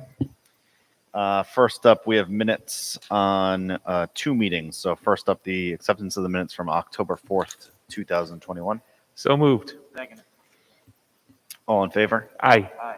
And the minutes for December 6th, 2021. So moved. All in favor? Aye. Okay, and back before us, we actually passed this through favorable last time, but Kim Weinman, appointment to the Library Board of Trustees. Her resume and appointment paperwork are in your paperwork. This is a reappointment. Do we have any questions from the committee on this one? Any questions from the council on this one? Any questions from the public? Oh, Councilman Lattiser. So this was a question that I had brought up at the last meeting. And the intent was to make sure that we unintentionally were not having an issue. Our council solicitor, Billy Walsh, did the research on it and had given us, or at least gave me, an explanation as to why there isn't an issue. And I would like to have him read that into the record. Solicitor.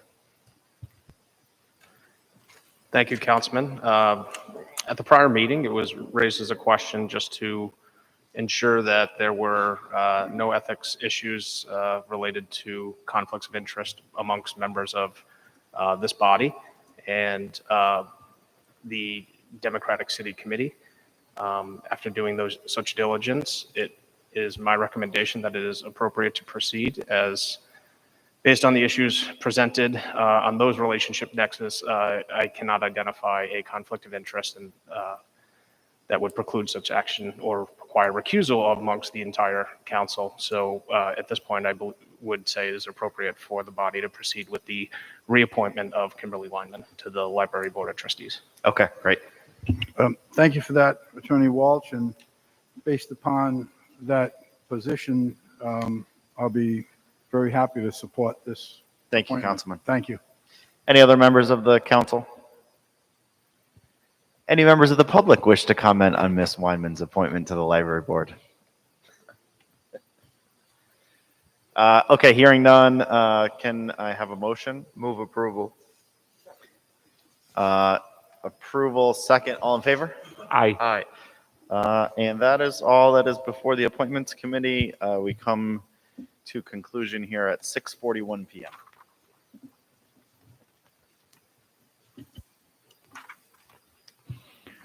Thank you, Mr. Chairman. The next committee will be the Public Properties and Land Use Committee. Vinny?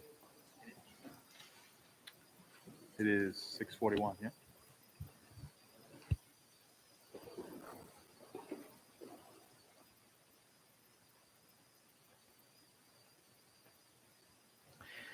The City Council Committee on Public Properties, Land Use, and Community Affairs comes to order at 6:42 PM.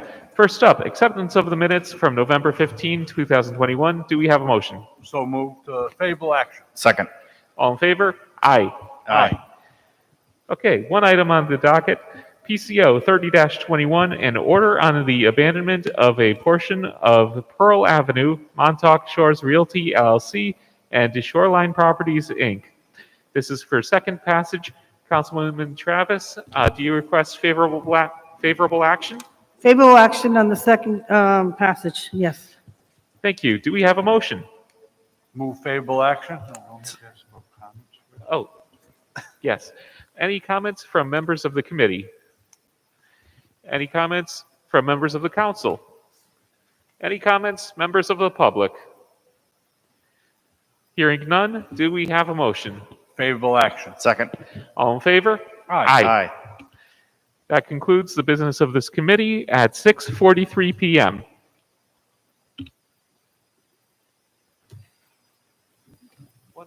Thank you very much, Mr. Chairman. That was our last committee this evening.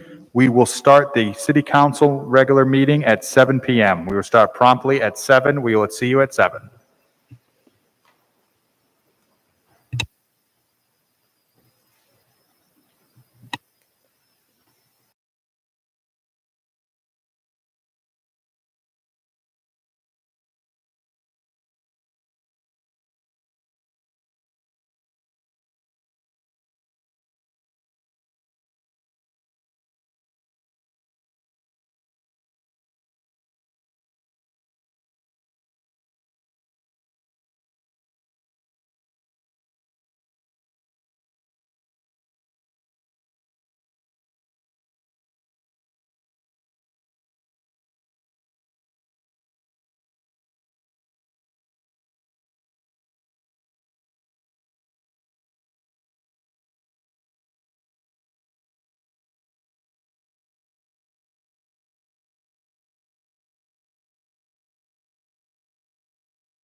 Good evening, everyone. I call the December 20th City Council meeting to order. The clerk will call the roll. Mr. McAllister? Here. Mr. Foley? Here. Mr. Gephardt? Here. Mr. Howe? Here. Mr. Lattiser? Here. Mr. McElroy? Here. Mr. Ricks? Here. Mr. Sinapi? Here. Ms. Travis? Here. 9 present. Thank you. At this time, I would like to call on our special guest this evening to lead us in the Pledge of Allegiance, Mayor Frank Baccosi.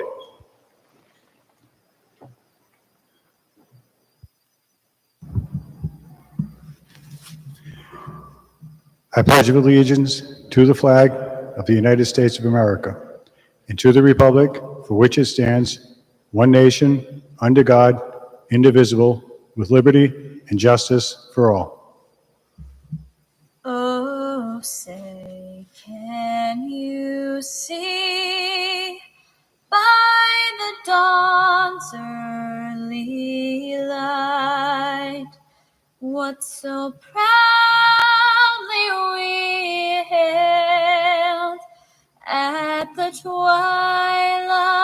last gleaming, whose broad stripes and bright stars through the perilous fight o'er the ramparts we watched were so gallantly streaming, and the rocket's red glare, the balls bursting in air, gave proof through the night that our flag was still there. Oh, say, does that star-spangled banner yet wave o'er the land of the free and the home of the brave?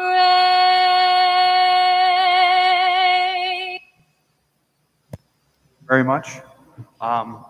I know the mayor can talk to us about a lot of different things, but I just want to let you give a plug on your charity that you are supporting this Christmas season.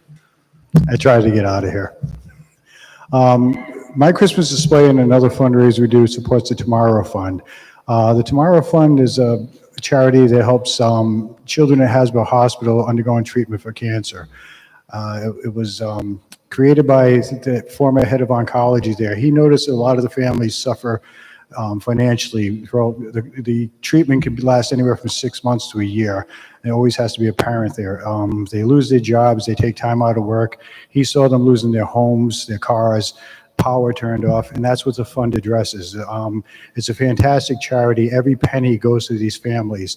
And the Tomorrow Fund families, they become Tomorrow Fund families, and they're Tomorrow Fund families throughout their lives. They never stop giving to the charity, they never stop benefiting from it. They have summer camps for the kids, just a tremendous group of people there.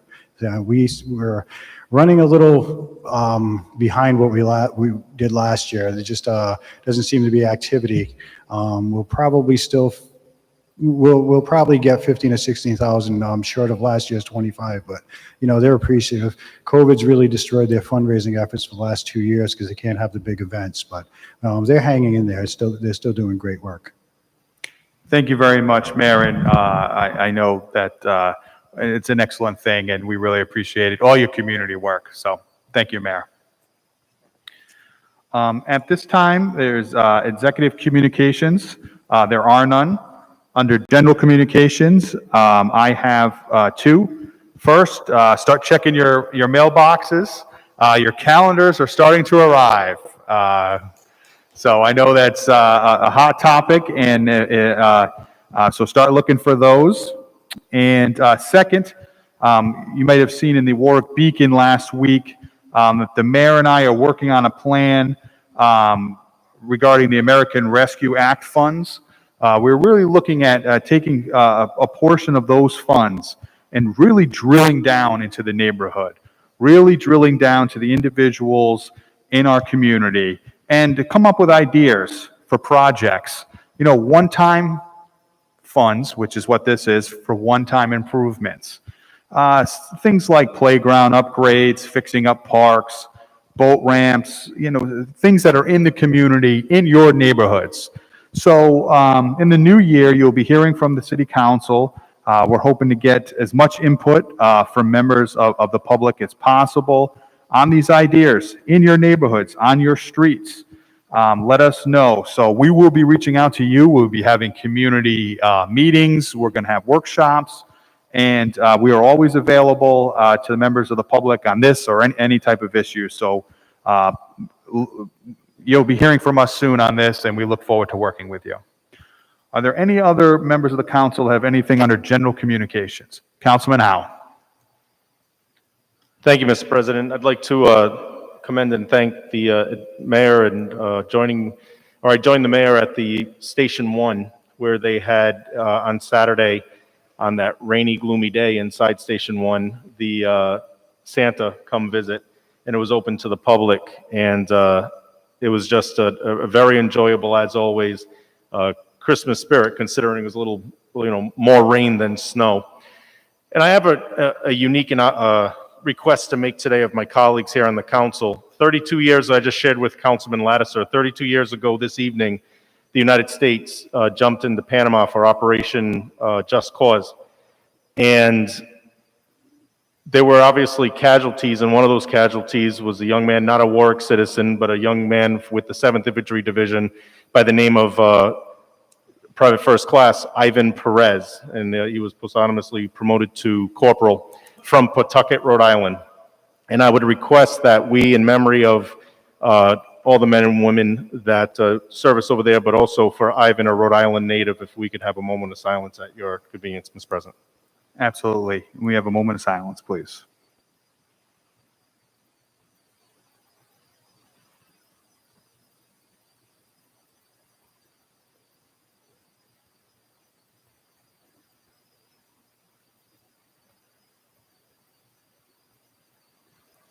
Thank you very much. Anything else under general communications? Councilman Lattiser. Thank you, Mr. President. So what precipitated that conversation between Councilman Howell and myself was me telling them about a movie I watched yesterday. But first, I think it's very important to recognize, I believe at the time it was Sergeant Howell. Were you a sergeant at that time, Councilman? Not at that time. I was also a private first class at that, or a specialist at that time. And the invasion that he just spoke about, he was one of the first troops dropped into that area. So thank you for your service in what you did. You're quite humble in not acknowledging that, but I think it's very, very important that it is recognized here this evening. The movie that I spoke to them about was We Were Soldiers. I've seen a lot of movies regarding what our military does, how they do it. I don't think I've ever watched a movie that had such a tremendous impact on me as to how these wars affect the families that are left behind. I knew it, I lived it, I saw it. But seeing it on a screen at home is very, very different. So if anyone thinks everything's free, you need to watch this movie, because there is nothing free about what we've got. And there's nothing free about us having the right to voice our opinions, to intertwine into conversations, to have debates, to have these council meetings, to have our government, to have people have the rights to stand up for what they believe. This isn't free. Thank you. Thank you, Councilman Lattiser.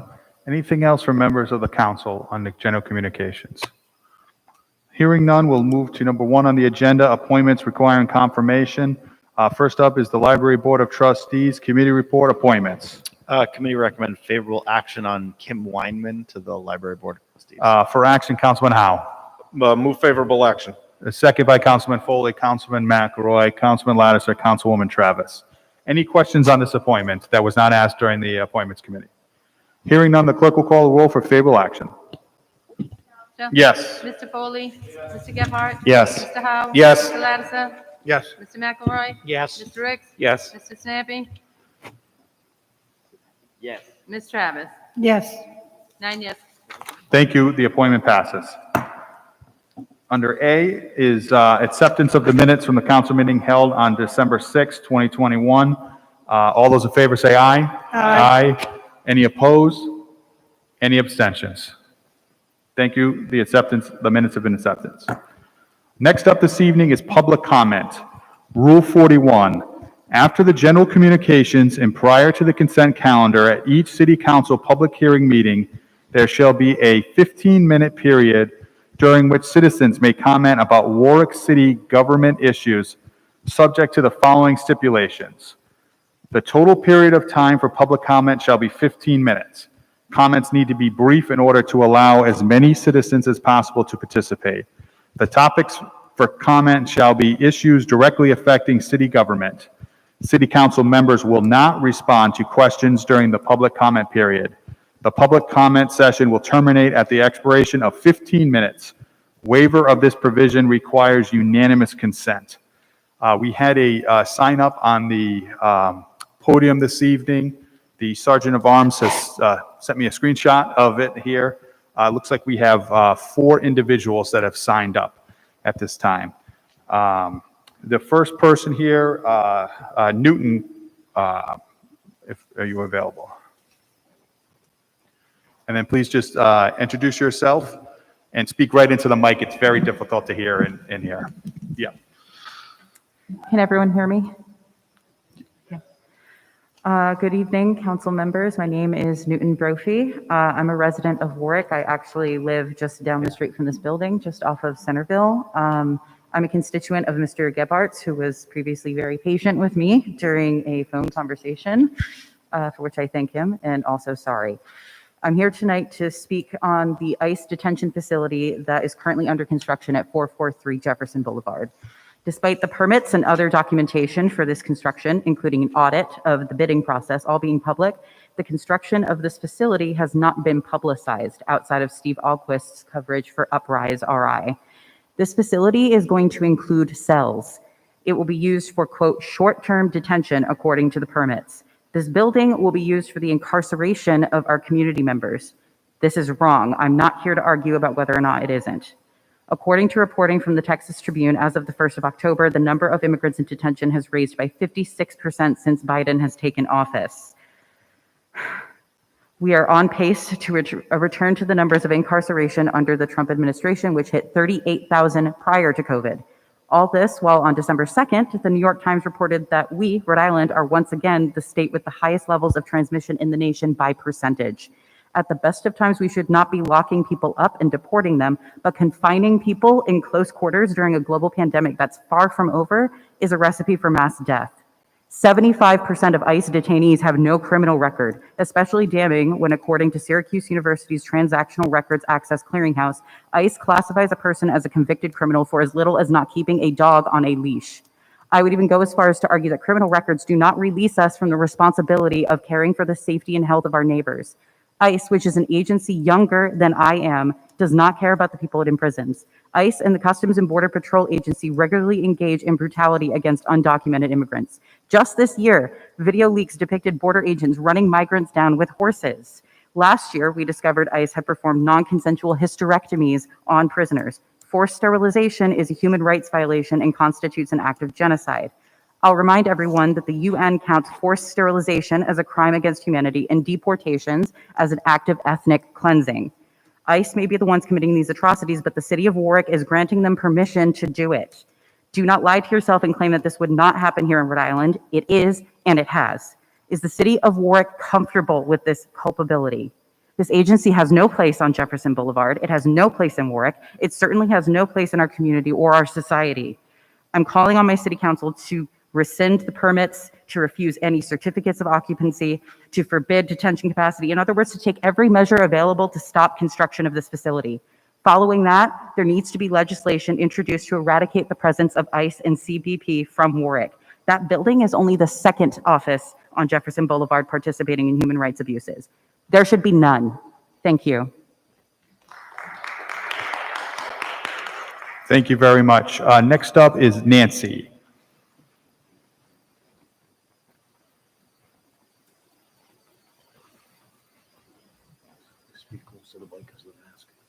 Okay. Thank you for letting me speak. I'm from Warwick. I'm a graduate of Pilgrim High School, class of '73. People have a right to know that a jail is being built on Jefferson Boulevard behind where Ann and Hope used to be, close to businesses and neighborhoods. Warwick residents have a right to be fully informed about this plan before it goes further. The building permit says short-term detention. What do they mean by short-term? Is there a time limit? And who will they detain and why? U.S. Customs and Border Protection already has an office at 300 Jefferson Boulevard.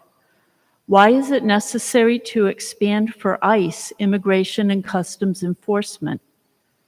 ICE conducts raids and detains people whose only offense is being undocumented. Is there a plan to detain and incarcerate people living in Rhode Island?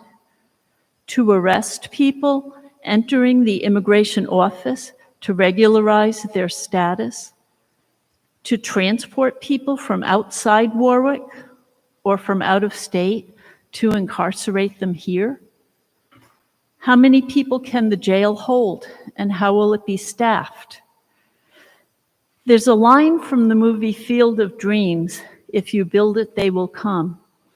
Investing millions of our tax dollars in a jail creates a perverse incentive to lock people up, as opposed to less drastic measures. Cells need bodies. If policy changes or the crime rate, as it does in cycles, goes down, it's harder to find the human resources to justify running a detention center.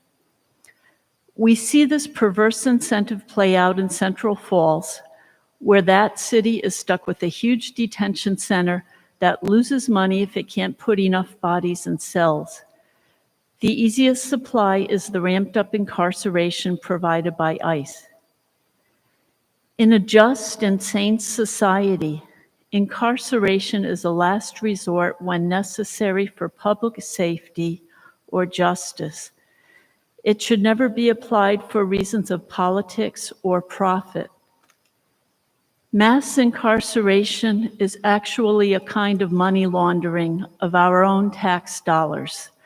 They cycle through the Department of Homeland Security to ICE, to for-profit detention centers, and public-private schemes like the Donald J. Wyatt Detention Center.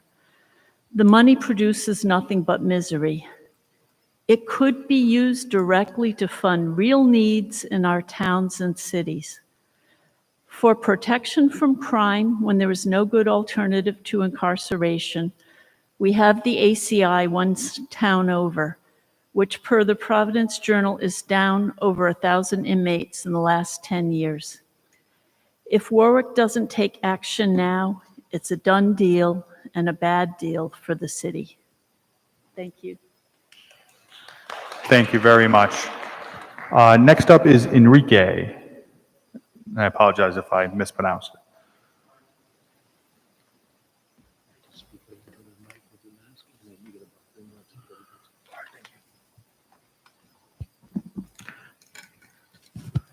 Good evening, everyone. My name is Enrique Sanchez. I'm a Spanish teacher at Central High School, Providence Public Schools. I'm also one of the lead coordinators for ONA, Oneyville Neighborhood Association, and a community organizer for the undocumented community in Providence.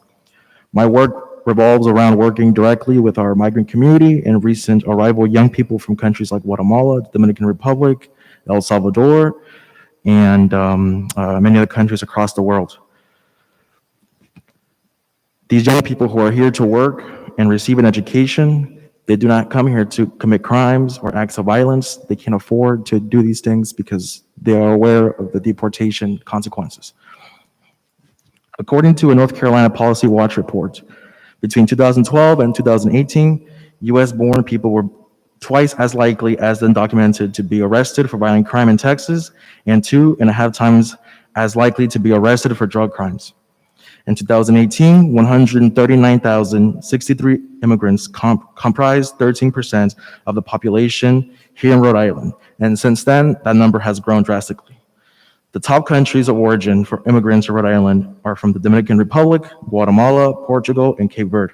Since then, many other nations have been added to that list: Honduras, Mexico, Haiti, and many others.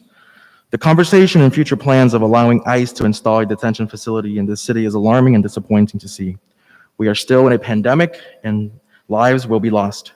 We don't need to be perpetuating the prison and detention center narrative anymore, especially now in times of COVID. The ACI, like my friend here mentioned earlier, is just right down the street. And with this new detention facility put in place, this will fall as a heavy burden for Warwick taxpayers. This community will be represented as a city that only serves one purpose. The purpose is to lock up those who have not committed federal crimes or acts of violence in Rhode Island. Human lives will be separated from their loved ones, brought to this community to await deportation, and the Warwick community will have to pay for the consequences of ICE and its atrocities. Warwick is a home to a growing immigrant community and offers a home and window of opportunities for working families seeking a better life. In this community, you have Mexican restaurants such as Caliente Mexican Grill, Papi's Tacos, Cantina del Rio Mexican Restaurant, and many other Latino businesses and establishments that generate revenue for this community. Many undocumented folks work in these restaurants. Tell me, what harm are they doing? Answer this: why is it okay to celebrate our festivals, food, and culture, but when it comes down to looking out for our marginalized and documented rights, many in power choose to turn their back on them? Many city and government officials who represent this part of the state should understand the negative implications that will follow if this site is built.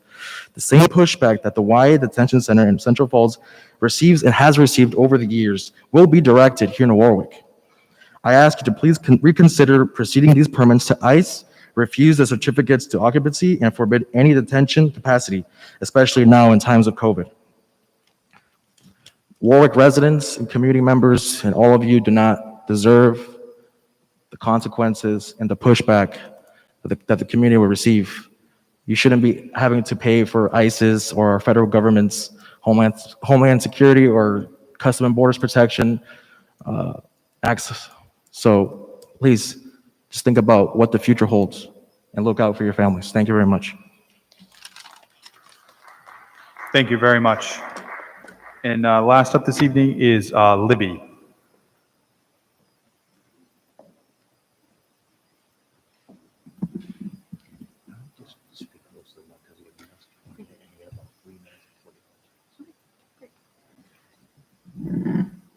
Hi, my name's Libby Merrill. I grew up in Warwick. I went to high school here. Like many people from Warwick, I also married a man who grew up in Warwick and went to high school here. The majority of our family still lives in Warwick. I'm here to speak tonight against the ICE detention facility that's under construction right now at 433 Jefferson Boulevard. I oppose the construction of any ICE facility in Rhode Island, especially one that's used to detain people, and especially one in my own hometown. I would be remiss if I did not come out tonight to express my strong objection to this and implore you to use your power not to let this happen. This is a detention facility. This will be used for locking up our community members. The presence of ICE in a community causes fear among some of our most vulnerable community members.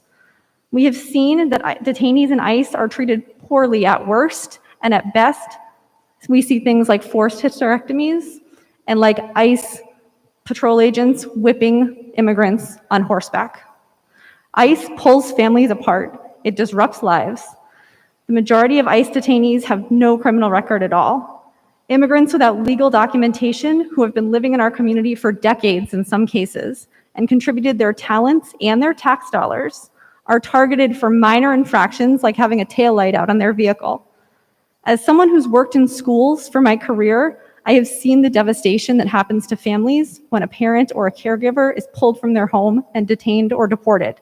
I have seen kids missing or avoiding school because their family fears being detained. We should be seeking to reduce the number of people in confinement right now with COVID-19, not increasing it for no reason, especially now, especially in our community. I do not need to tell you that we're in the middle of another frighteningly high COVID surge. All we need to do to know that COVID-19 spreads in imprisonment is to look down the road at the ACI. ICE does not belong locking people up in Rhode Island. Warwick does not need to collude with this agency that harms our community members. I am calling the City Council to rescind these permits, to refuse any certificates of occupancy, to forbid a detention capacity, and to prevent ICE from opening this facility. In the future, there needs to be legislation introduced in Warwick to eradicate the presence of ICE and Customs and Border Control in Warwick. Thank you. Thank you very much. And the rules prohibit us from making any comments at this time, but I thank the members of the public that have signed up and spoke on this, and want to let them know that members of the City Council are available. Our contact information is on the website, so feel free to reach out at any time. Thank you. We are now moving to the consent calendar. First up is PCR 159-21, resolution relative to bids. Committee report, Finance. Move favorable action. For action, Councilman Howe. To move favorable action. Second by Councilman Foley and Councilman Latta, sir. Go ahead, Chairman Howe. Thank you. Bid 2021-030, street improvements. Bid 2022-047, crack seal and micro surfacing. Bid 2022-276, purchase 2005 E1 rear mount aerial platform vehicle. Bid 2023-003, web hosting maintenance and camera software maintenance. Bid 2022-262, emergency lighting equipment. Bid 2022-239, purchase electric mounted bikes. Bid 2022-238, purchase TV monitors and mounting stands. Bid 2022-249, marine electronics and installation. Bid 2022-254, firefighting vessel maintenance services. Bid 2022-257, fire sprinkler system inspections and/or repairs. Bid 2022-221 Alpha, security system monitoring and maintenance. Bid 2022-221 Bravo, security system monitoring and maintenance. Bid 2022-221 Charlie, security system monitoring and maintenance. Bid 2022-221 Delta, security system monitoring and maintenance. Bid 2022-273 State of Rhode Island seasonal equipment purchase, maintenance, and repairs. Bid 2022-252 delivery industrial cylinder gases. Bid 2022-274 State of Rhode Island heavy and specialized equipment purchase, maintenance, and repairs. Sorry, I don't have that with the item number 19, Quick Pro Dry or equal. Bid 2021-187 Charlie, various replacement automotive parts. Bid 2022-033 aerial boom tree trimming truck. And bid 2022-278 purchase F-750 65-foot aerial tree truck. Thank you very much, Mr. Chairman. Are there any questions from members of the City Council on the bid package that were not asked during the Finance Committee earlier this evening? Okay, number 2 this evening under the consent calendar is PCR 160-21, committee report. Councilman Foley. Can you move it and we'll get a second? Action? Yep, you want to move it? Yes, favorable action. And then for action, Councilman Foley? For action, favorable Just move it one more time for favorable. Yes. Yep, and a second by Councilman Gephardt and Councilwoman Travis. Go ahead, Mr. Foley. Move favorable action in the amount for PCR 160-21 claims in the amount of $1,400 for Mr. Roy Williams. Okay, are there any questions on that one claim? Councilman Latta, sir. Thank you, Mr. President. So in looking at this claim a little closer since the meeting concurred, I need some clarification on some of the documentation here. So on the recommendation memo, the claimant is shown as the address of 40 Grove Avenue in Warwick. If you look at the invoice from Bayside Electric in the amount of $1,400, the invoice is to a Roy Williams on 28 Cambridge Avenue in Warwick. If you look at the police report says Officer O'Donnell responded to 78 Oxford Avenue for the report of a city vehicle involved in an accident. So I don't have a problem paying for damage that was caused by a city vehicle, but I would like clarification on what address are we talking about? Is it 48 Grove Avenue? Is it 28 Cambridge Avenue? Or is it 78 Oxford Avenue?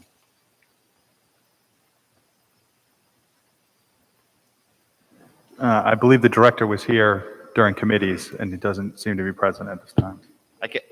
Councilman Gephardt? Actually, the gentleman was here earlier, and he left after the committees, and we chatted briefly as he walked by. So this is a rental property of his.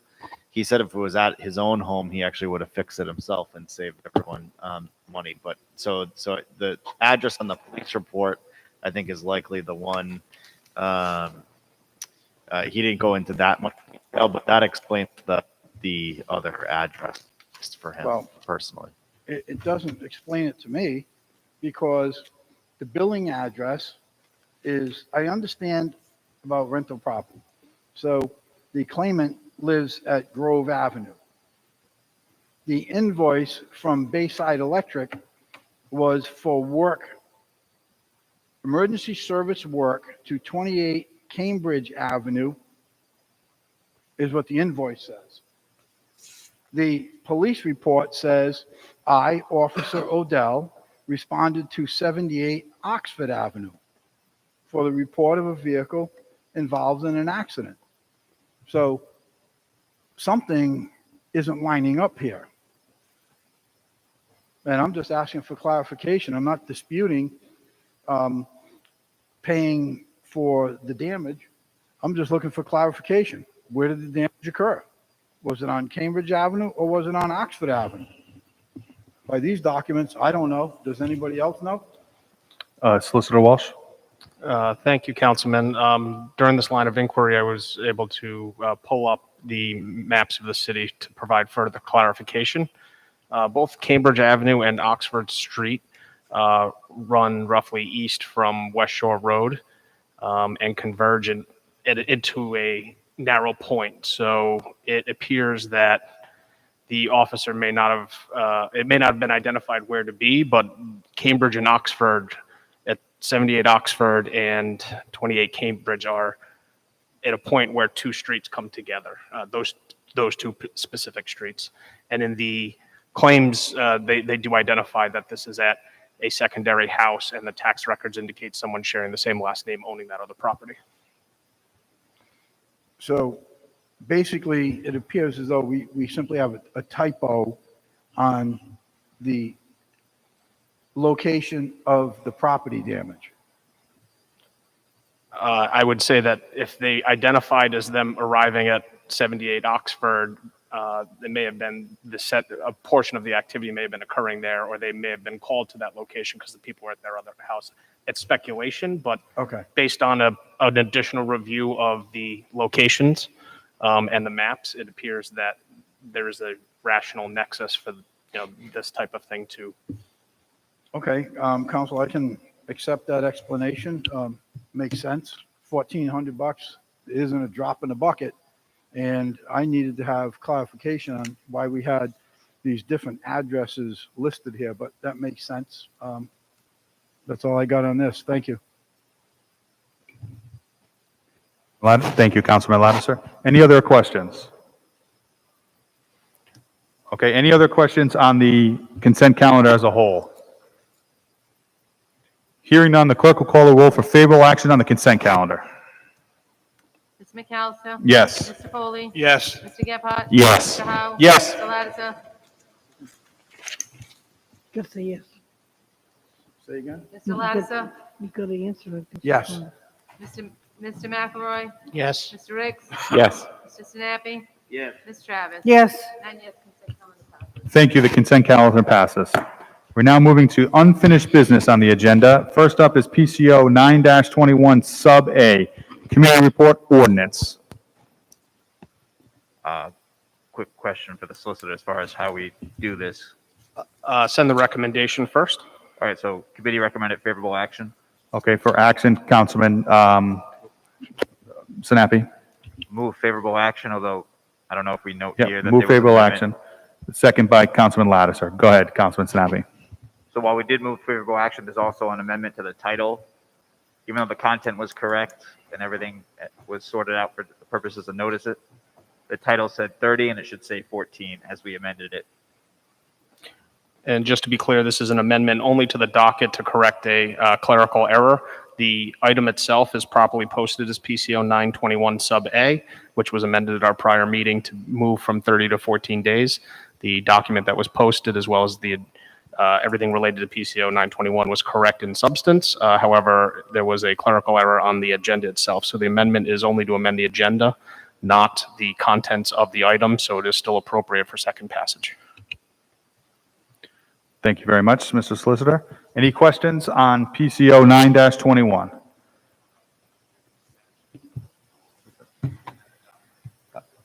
To amend the docket from 30 days to 14 days. Hearing none, the clerk will call the roll for favorable action. Mr. McAllister? Yes.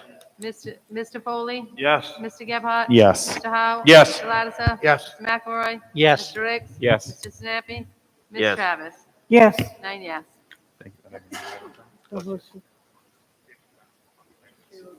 Okay. So now we need a motion on the item itself. Councilman Sinapi. Move favorable action. Second by Councilman Lattiser, Councilwoman Travis. Any questions? Hearing none, the clerk will call the roll for favorable action. Mr. McAllister? Yes. Mr. Foley? Yes. Mr. Gephardt? Yes. Mr. Howe? Yes. Mr. Lattiser? Yes. Mr. McElroy? Yes. Mr. Ricks? Yes. Mr. Sinapi? Yes. Ms. Travis? Yes. 9 yes, second passage. Thank you very much. The motion passes. Next up this evening is PCO 30-21, Committee Report, Public Properties. Recommend favorable action. For action, Councilwoman Travis. I move favorable action on PCO-30-21. Second by passage. Councilman Lattiser, Councilman Howe. Any questions on this? This is going to be second passage. Hearing none, the clerk will call the roll for favorable action. Mr. McAllister? Yes. Mr. Foley? Yes. Mr. Gephardt? Yes. Mr. Howe? Yes. Mr. Lattiser? Yes. Mr. McElroy? Yes. Mr. Ricks? Yes. Mr. Sinapi? Yes. Ms. Travis? Yes. 9 yes. Thank you. The motion passes. Number 3 this evening is PCO 36-21. This is for second passage, Committee Report Ordinance. Committee recommends favorable action. For action, Councilman Lattiser. Move favorable action on PCO 36-21, please. Second by Councilwoman Travis. Councilman Howe. Any questions on this? This will be for second passage. Hearing none, the clerk will call the roll for favorable action. Mr. McAllister? Yes. Mr. Foley? Yes. Mr. Gephardt? Yes. Mr. Howe? Yes. Mr. Yes. Lattiser? Mr. Lattiser? Yes. Mr. McElroy? Yes. Mr. Ricks? Yes. Mr. Sinapi? Yes. Ms. Travis? Yes. 9 yes, second passage. Thank you. Second passes. Number 3 this evening is PCO 30-19. This is going to be held until February 7th. Number 4 this evening is PCO 195-19, Committee Report Finance. Move to the pending file? For action, Councilman Sinapi. Move to the pending file. Second by Councilman Howe and Councilman Lattiser. Any questions? Hearing none, the clerk will call a roll to move this to the pending file. Ms. McAllister? Yes. Mr. Foley? Yes. Mr. Gephardt? Yes. Mr. Howe? Yes. Mr. Lattiser? Yes. Mr. McElroy? Yes.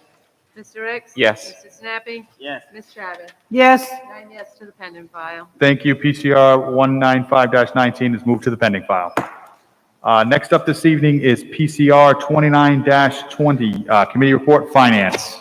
Request of the sponsor, move to the pending file. For action, Councilman Sinapi. Move to the pending file. Second by Councilman Lattiser, Councilman Gephardt, Councilman Howe. Any questions on this? Hearing none, the clerk will call a roll to move this to the pending file. Mr. McAllister? Yes. Mr. Foley? Yes. Mr. Gephardt? Yes. Mr. Howe? Yes. Mr. Lattiser? Yes. Mr. McElroy? Yes. Mr. Ricks? Yes. Mr. Sinapi? Ms. Travis? yes, 9 yes to the pending file. Thank you. PCR 29-20 is moved to the pending file. Number 6 this evening is PCR 97-20, Committee Report. I'm sorry, this is going to be held until February 23rd. We are now moving to new business on the agenda. First up is PCO 40-21, Committee Report Finance. Favorable action. Can you move that for me, Councilman Howe? Move favorable action. Second by Councilman Lattiser, Councilman Gephardt, Councilwoman Travis, Councilman Foley, and Councilman McElroy. Are there any questions on PCO 40-20 that were not asked in committee earlier this evening from members of the council? Hearing none, the clerk will call a roll for favorable action. Mr. McAllister? Yes. Mr. Foley? Yes. Mr. Gephardt? Yes. Mr. Howe? Yes. Mr. Lattiser? Yes. Mr. McElroy? Yes. Mr. Ricks? Yes. Mr. Sinapi? Ms. Travis? yes, Thank you. The motion passes. Number 2 this evening is PCR 145-21, Committee Report Public Safety. Councilman Foley. Favorable action? For action, Councilman Lattiser.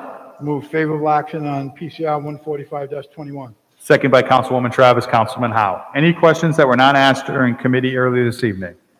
Hearing none, the clerk will call a roll for favorable action. Mr. McAllister? Yes. Mr. Foley? Yes. Mr. Gephardt? Mr. Yes. Howe? Yes. Mr. Lattiser? Yes. Mr. McElroy? Yes. Mr. Ricks? Yes. Mr. Sinapi? Yes. Ms. Travis? yes, 9 yes. Thank you. PCR 145-21 passes. Number 3 this evening is PCR 157-21. That's going to be held until January 19th. We are now moving to the unanimous consent. I do have one item to docket under unanimous consent, and that would be for second passage on PCO 40-21, an ordinance in regards to allowing municipal retirees to return to work on a limited basis without interrupting their pension benefits. Ward 1, anything to docket under unanimous consent? Pass. Ward 2? Pass. Ward 3? Pass. Ward 4? Pass. Ward 5? Pass. Ward 6? pass, Ward 7 passes. Ward 8? Pass. Ward 9? Pass. Councilwoman Travis. if there be no further business of this honorable body, I move to a docket session. All those in favor of moving the docket second, say aye. Aye. Any opposed? Any abstentions? We are now in the docket session. Ward 1, anything to docket? No. Ward 2? Pass. Ward 3? Pass. Ward 4? Pass. Ward 5? Pass. Ward 6? Pass, Ward 7 passes. Ward 8? One thing, resolution to General Assembly requesting amendment to city charter regarding composition of school committee. Intergovernmental. Mr. President, I request to be a co-sponsor on that, if that's okay. If that's okay with the sponsor? Sure. Councilman Lattiser would like to be co-sponsor. Councilman Mr. Howe? President, I respectfully request that the IBL also added as its co-sponsor. me too. That is good with the sponsor? Of course. Yeah, he's nodding yes. So it looks like we have Councilman Foley, Councilman Ricks, Councilman Gephardt, Councilwoman Travis, Councilman McElroy. Is that everybody? Okay. Thank you. So Ward 9, anything to docket? No. No. That was going to be an intergovernmental committee. All right, there's no more business before the city council. I want to wish everybody a happy holidays, Merry Christmas, and a Happy New Year, and we'll see you here in January. Thank you very much, everyone. Thank you.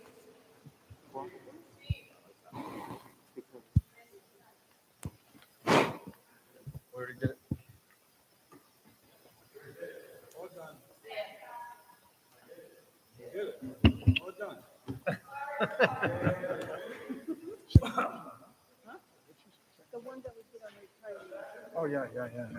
No. Yeah. Are they paying attention up there? Think about it before you answer. Come on.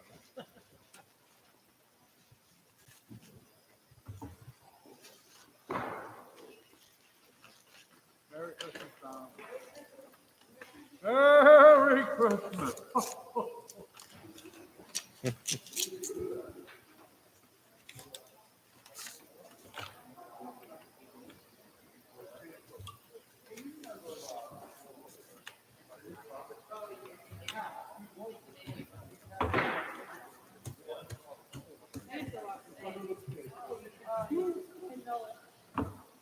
Not like this crew.